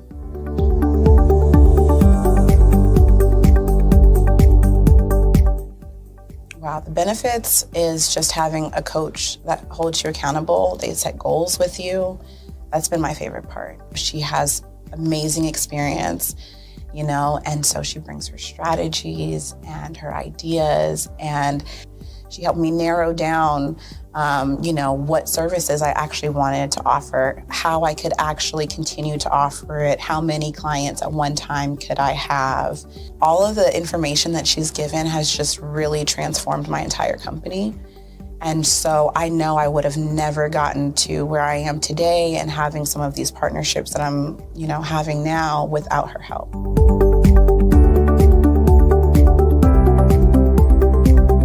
You're going to get information that you're not going to find on YouTube. You actually take the time to strategically give us the information, then give us time to actually apply it. I would also say that so that you're not just out on a ledge alone trying to figure this out. Like, you deserve to be in a community with other people who also want to grow their business. And then finally, you know, the biggest thing I think I took away from CMET was that I had a whole office in Longwood, I still do, and at the time I had not paid my business tax receipt. I didn't know that that was something you had to do. So that was like one of the first couple days of information. And I'm like, oh my gosh, let me go get that together right now. So I'm really glad that, CMET was there for myself. And, anybody else who has the opportunity, they need to do it.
Artist to me is a creative expression of something from nothing. It explodes onto the canvas, or it explodes on in my work. One of the things that I try to do more than anything is I try to just give the lines and the movements and emotions and expressions into to what I do. Art really means to me a chance to express how I feel deep down inside. Most of my art begins as a thought that I might have, whether it's sports, whether it's history, whether it's a woman or a man. It pretty much starts as an idea of thought before I get into the actual image of what I'm going to draw. I do a lot of historical pieces. I was a history minor in college, and I love to do history pieces. And a lot of times I'm thinking about history, and then I try to make that history impact you as you look at it. That's one of the reasons that I do pictures so large. People ask me, why do I do pictures so big? And I tell them, I want the piece to impact them as they're looking at it, to kind of dominate them, dominate their space. And most of my people.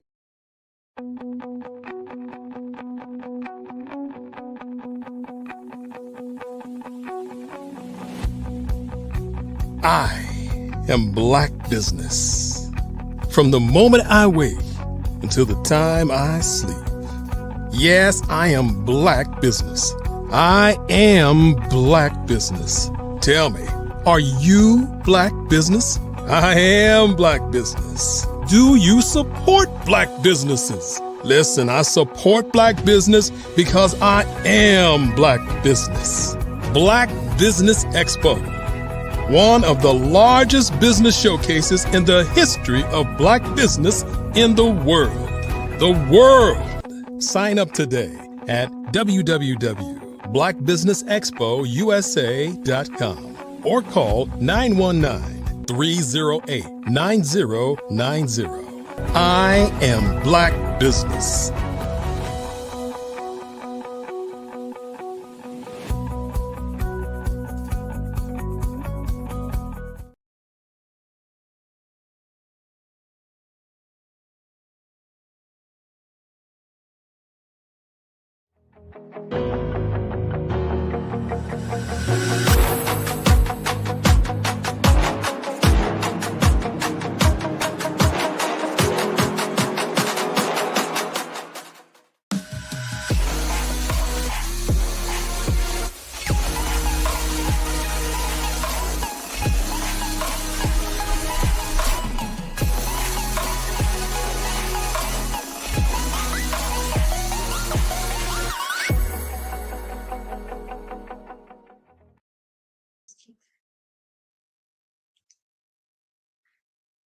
Well, good day.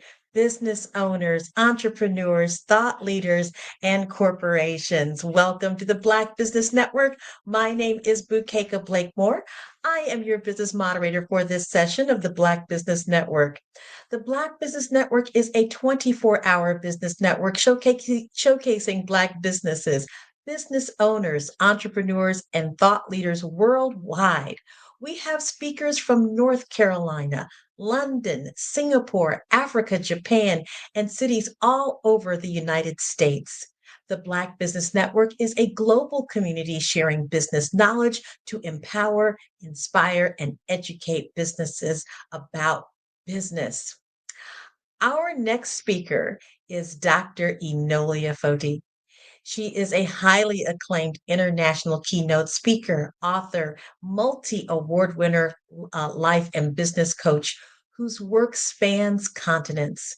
As a United Nations International Peace Ambassador and World Embassy for Peace Human Rights Ambassador, she is a powerful advocate for youth empowerment, humanitarian aid, and global activism.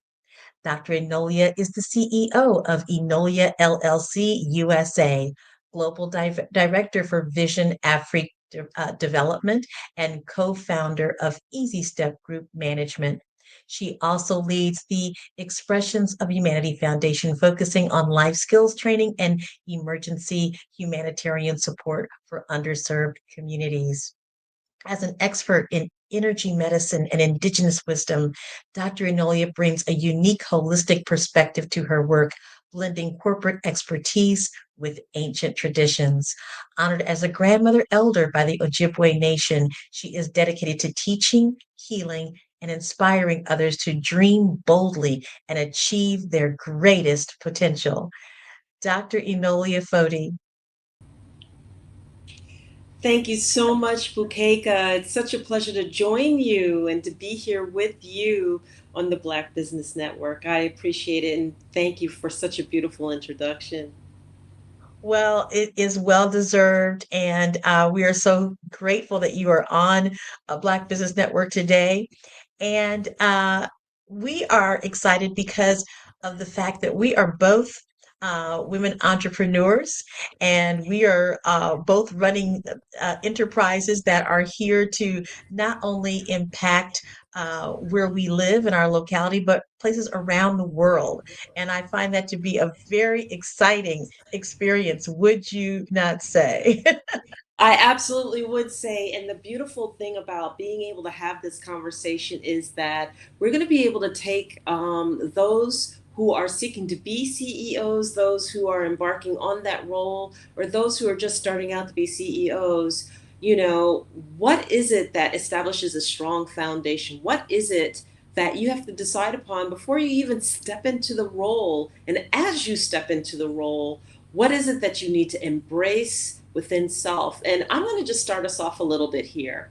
You know, the first thing that I believe you need to do when you're looking to embark on that role is, how wide do you cast your net? You know, some of us are really, really comfortable in leadership, and some of us are not. But we assume the role because it's important and it's necessary to accomplish what our vision is. So as you step into that role, as you look into really fulfilling what it is, the first decision that you need to make is, how far do you expand, and what do you want to be CEO over? So some of us are comfortable, you know, just in our immediate surroundings, you know, our community, our comfort level in the locale that we're actually brought up in. And then other of us, we want to, let's say, impact the state. And there are those of us who actually want to impact overall. We want to work internationally. What are your thoughts about that, Bukeka? Well, it's very true. I mean, it really depends on what it is that you're holding a vision for, right? And if we're acting from a place of smallness, then that's how big our net's going to be. But if we're looking to impact globally or looking to expand beyond our immediate, what's in front of us immediately, then we've got to cast a pretty wide net.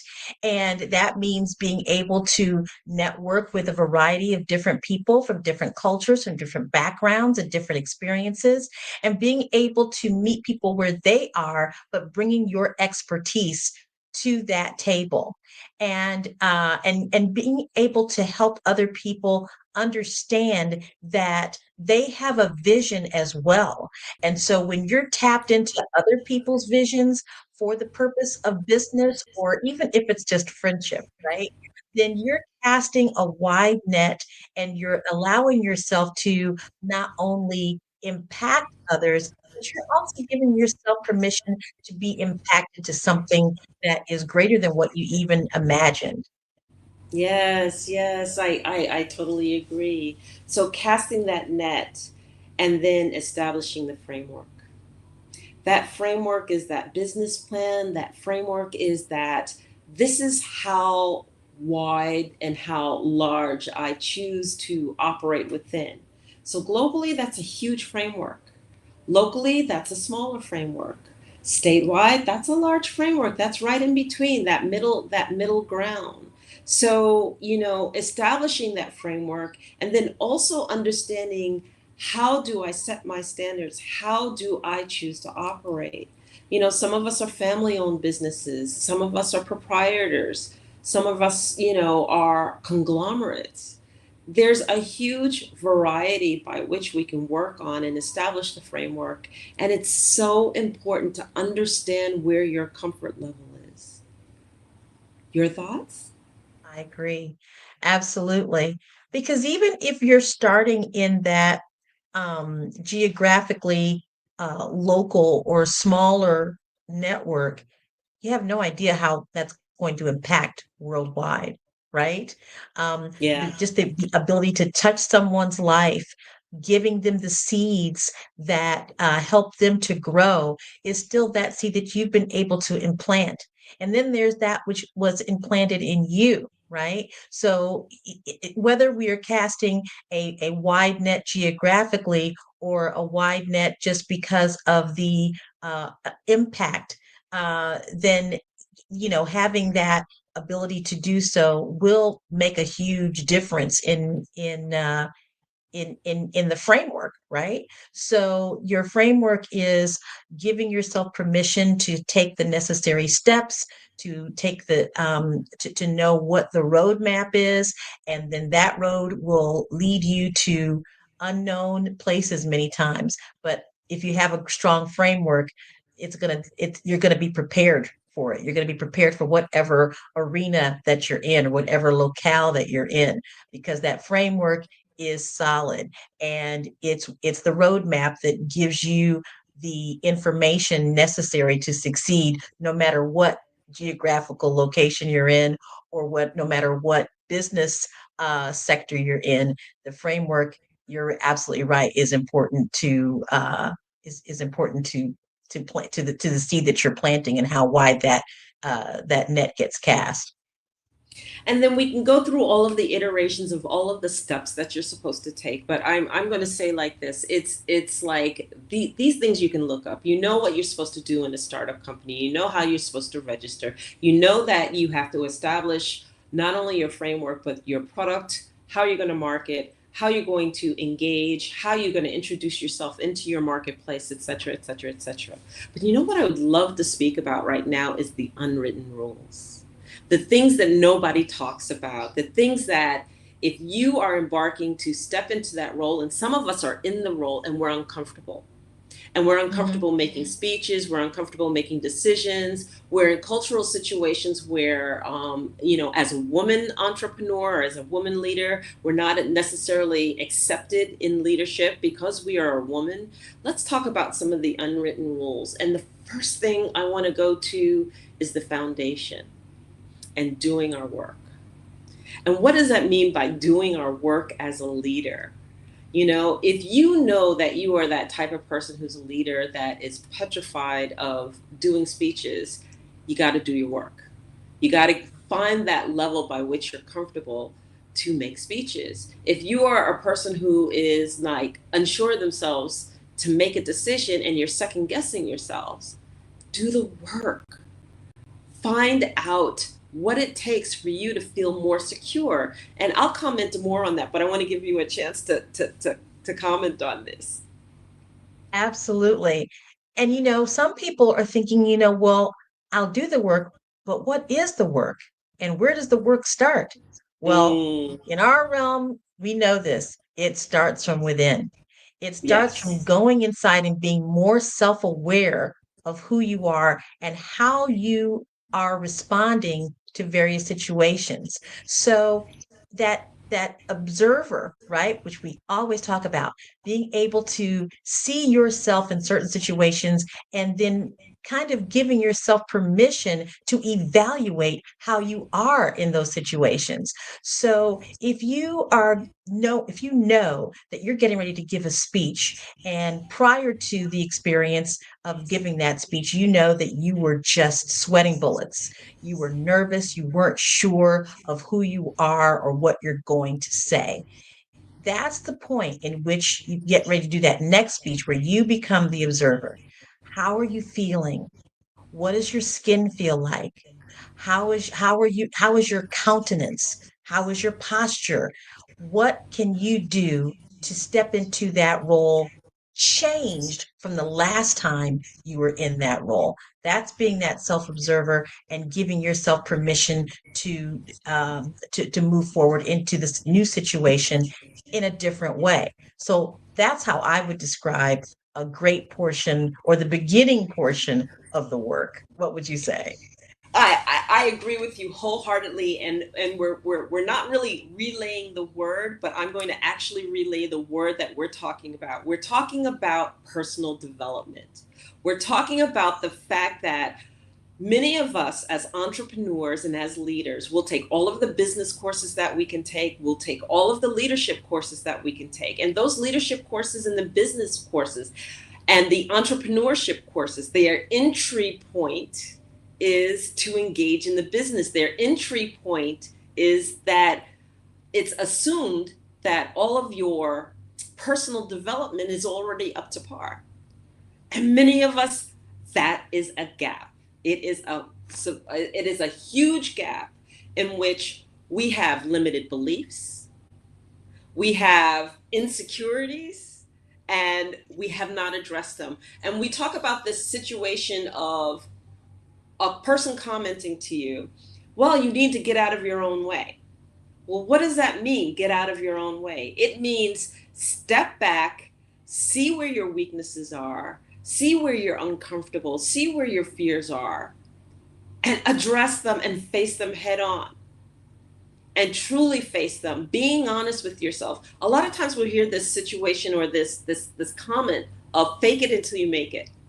Don't do that. Don't do that. It is the worst advice anyone could ever tell you, because when you are faking it, it is seen.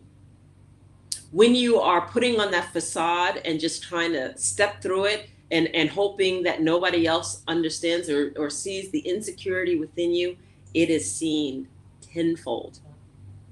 Address it. Do the work. And what does that mean? That means take the personal development. Do the coaching. Understand where your insecurities are. Practice if you're uncomfortable making speeches. Practice if you're uncomfortable negotiating. Address why it is that you're uncomfortable and face the trauma or fear that happened in your past life. This is what makes a good leader.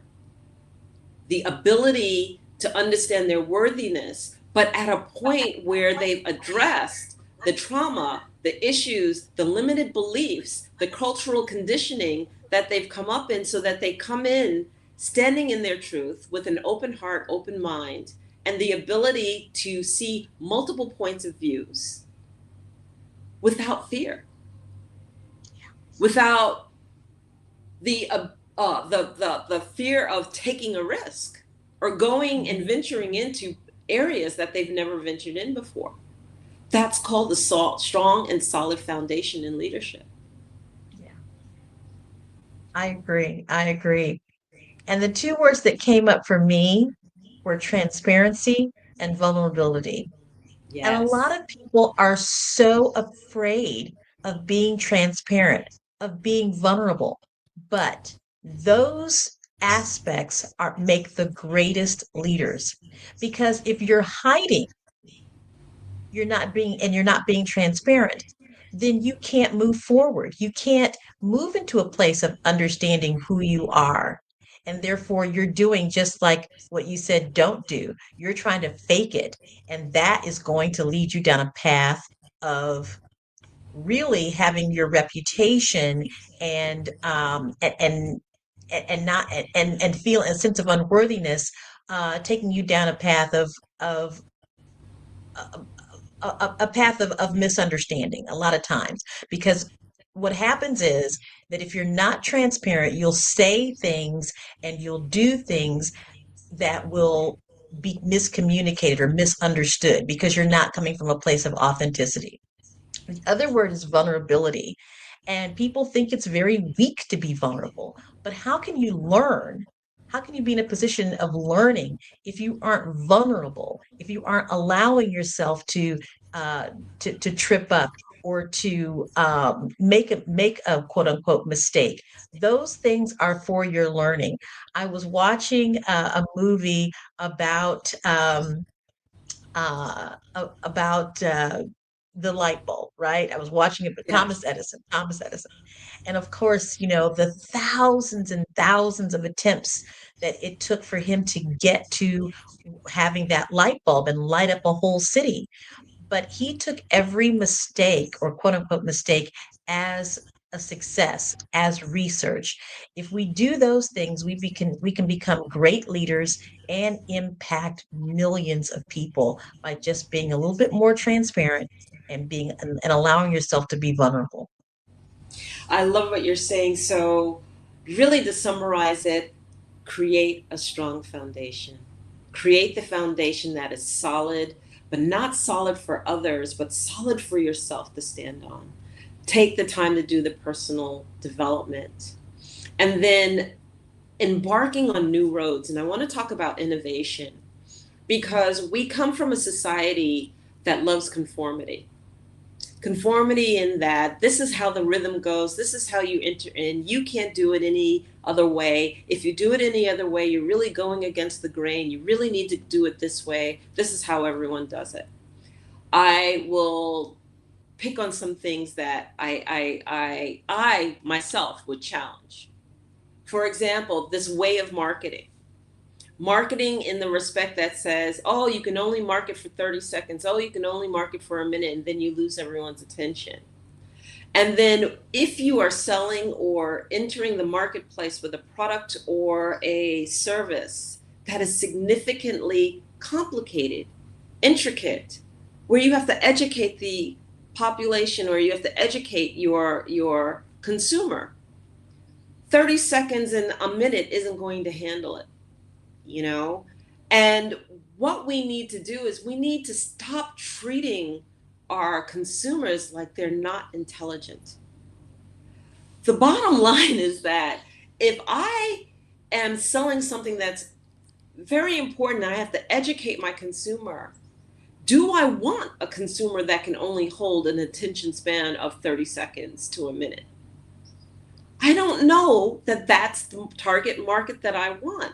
I want the consumer that is going to be thorough, research that which they're looking for. I want to attract somebody who is intelligent enough to understand my product and service and is going to take the time to not only digest what it is that I'm bringing forward, but understand it and to act upon that understanding and intelligence.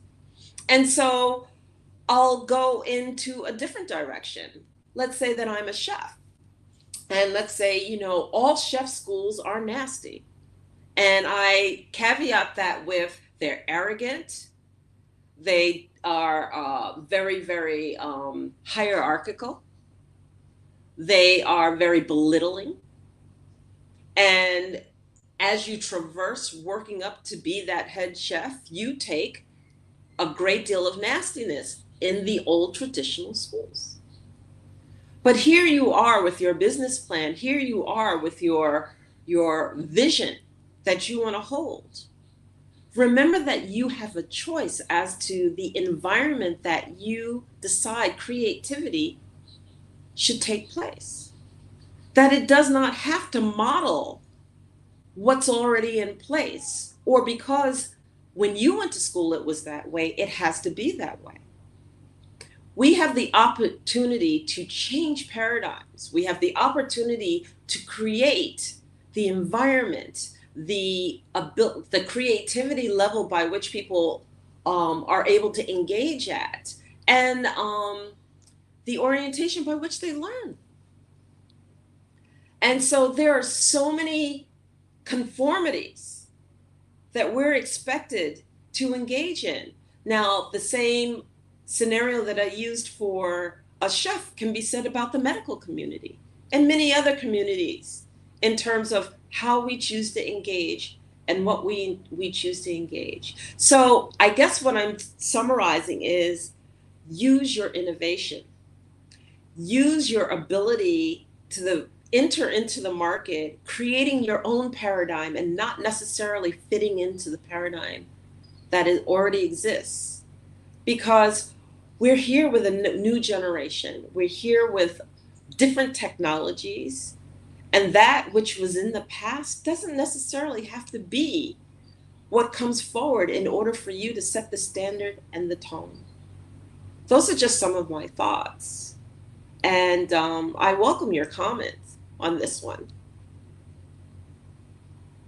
Bukeka.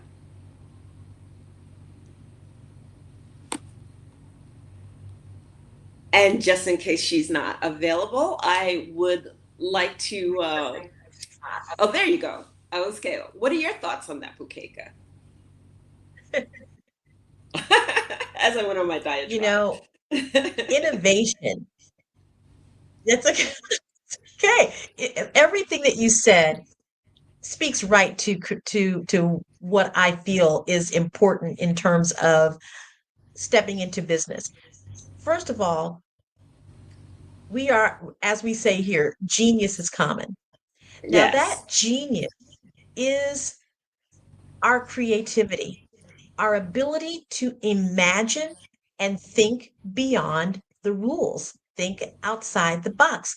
Nothing that we experience in our day-to-day lives could be done without creativity and thinking outside the box. As I mentioned to you, I was watching the movie about Thomas Edison. They thought he was absolutely crazy. The entire gas and oil industry in New York was shutting him down, right? That there's no way that they're going to have light without a candle, right? And the gas to propel it. Madame Curie, right? Same thing. There's no way that you're going to be able to extract light out of a rock. It's not possible. And of course, all the amazing inventions that have been created that we're using today, right? All right. Lewis Latimer, Black inventor, was primary in creating the element that makes light. And now everything that we do, from major electronic and power stations, depend upon that genius and that creativity, and someone telling them that's not possible, and someone saying, I believe it is. I'm going to break the rules. In fact, if I don't break the rules, we're not going to even be able to move forward in society like we want to. Even the printing press, let's take that for example, right? And for millennia, our native ancestors were carving illustrations into whatever they could to deliver a message, okay? And it stayed right there. You got to be an archaeologist to go back and find out what it was they were trying to tell us, right? But in that ingenuity, in that innovation, came the printing press, and then all the ways in which we could then duplicate that information so that millions and millions of people could also extract that information. Let's look at just you and I, right? We are innovators, we are creators, right? And Yes. we know that we have come this far because of the fact we said, you know what, those rules don't work for me. I am a strong, powerful woman leader, and that in and of itself years ago was unheard of, to be a woman and to be a leader. So we have to be able to take on innovation because that is our genius, and that is the and that is where our creativity goes to. We have a spark of creativity. We break the rules and we innovate every single time. I love it because the bottom line is anyone of notable worthiness challenged the status quo. And everybody told them how they're crazy. You think of Edison, I think of Tesla, because I know that Tesla worked with Edison, in terms of that electricity. And I remember, and well, because I do my homework, I look at Tesla and I look at people like Einstein, and I look at the masters of their field, and they were all dismissed as, you're crazy, we don't want this, we don't need this, or financially, I don't want this to happen because it gives others too much and I can't make money if this comes to market.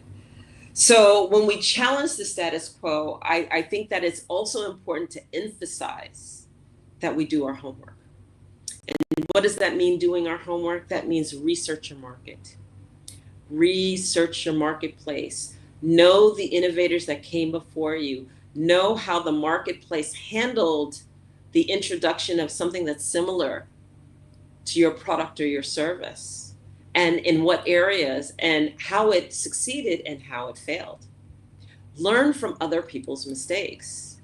Understand that you, out of the billions of people that are on this earth, are probably not the very first person. And if you are, then you're treading really, really hard. And you look at similar products or services that were done just like it. Understand the fact that not only are you going against the grain, but who's going to push back against you and why they would push back against you. Anticipate why you need to be aware of your competitors, how they may push back, your unperceived competitors. And I think that this all boils down to this. Know the unwritten rules and know what's not being said, just as much as you know what's being said. Really important in business. You enter into negotiations, you enter into a conversation with a competitor or someone who wants to align with you.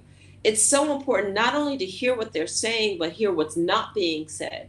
And if you've done your homework, then you're aware of what's not being said. This is really, really important. Because in doing your homework, sometimes when certain areas are not brought up, and they should have been, then there's something to be said about that. And you have to be able to understand and see the angles on that also. Those are just some thoughts as to what we don't talk about when we're dealing with business. Your thoughts on that? Yeah, I do. Because many times, especially if we're excited and passionate about our new invention or our new platform or program, and we step into a meeting, seems like the first thing we want to do is just tell the other people all about it. Instead, that's the time when you become not only the observer, but the inquirer. We want to be able to ask questions. We want to be able to determine what is the landscape for which we are finding ourselves in before we give up all of the information, right? Then the next thing you know, your creativity is being usurped because you gave everybody everything that you had that you had in mind without your guidance, right? So it's important to understand where other people are by asking questions and giving yourself permission to kind of what we call hold things, keep things to your chest a little bit. And it's not because you're trying to be secretive or not trying to allow yourself to be vulnerable. You're going in to be to learn. That's the best thing that we can do when we're going into a new situation. What can I learn from this? What can I gain? What knowledge can I gain from this? And then when you ask those questions and you wait for the space, the silence, what's happening in that space can be really, really loud if you want to pay, if you're paying attention, right? Because what's Right. not being heard could possibly be seen by body language, by uh, the other individual's maybe uncomfortability by being in, but because you're so comfortable with who you are. So, yes, when you're in those meetings and you're prepared for yourself because you've done the previous steps, you've done the self-awareness, you've done the personal work, you know that you're an innovator, you're allowing yourself to be vulnerable, but you're also allowing yourself to learn from those situations. That part will definitely take you further if we step back and we inquire and then we listen and then we listen. Which is the most important skill, to listen for what's being said and to listen for what's not being said. And with that said, Bukeka, why don't you share your business and then I can share a little of mine. I would be happy to. As you can see, I am the CEO of Fave Unite TV. And Fave Unite TV is an OTT streaming platform that is dedicated to Black stories and Black storytelling. We are streaming the culture 24/7 with content from all over the world, from podcasts to short films to music and all different types of creative genres that you can imagine, all in one space. And I'm really excited because Dr. Enolia Foti, you can see her all over Fave Unite TV. So Dr. Enolia, just tell us a little bit about where we can find you and about your businesses. Yes, I am Dr. Enolia Foti. I can be found on www.enolia.live. I am the CEO of Enolia LLC. And as we spoke about that leadership and that business coaching, I do business coaching, life coaching. I hold my master classes and I do mentorship, as well as the fact that as an entrepreneur, I work with a lot of business plans and implementing and bringing to fruition startups and operations for visionary development.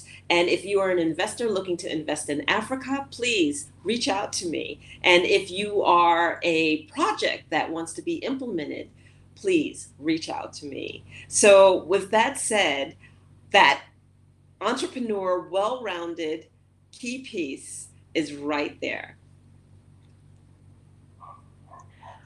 Wonderful. Well, we are so glad to have you, Dr. Enolia. I loved our chat this morning, and for all of you that are watching, thank you so much for watching the Black Business Network. And Genius is common, folks. We'll see you on the other side. Bye-bye.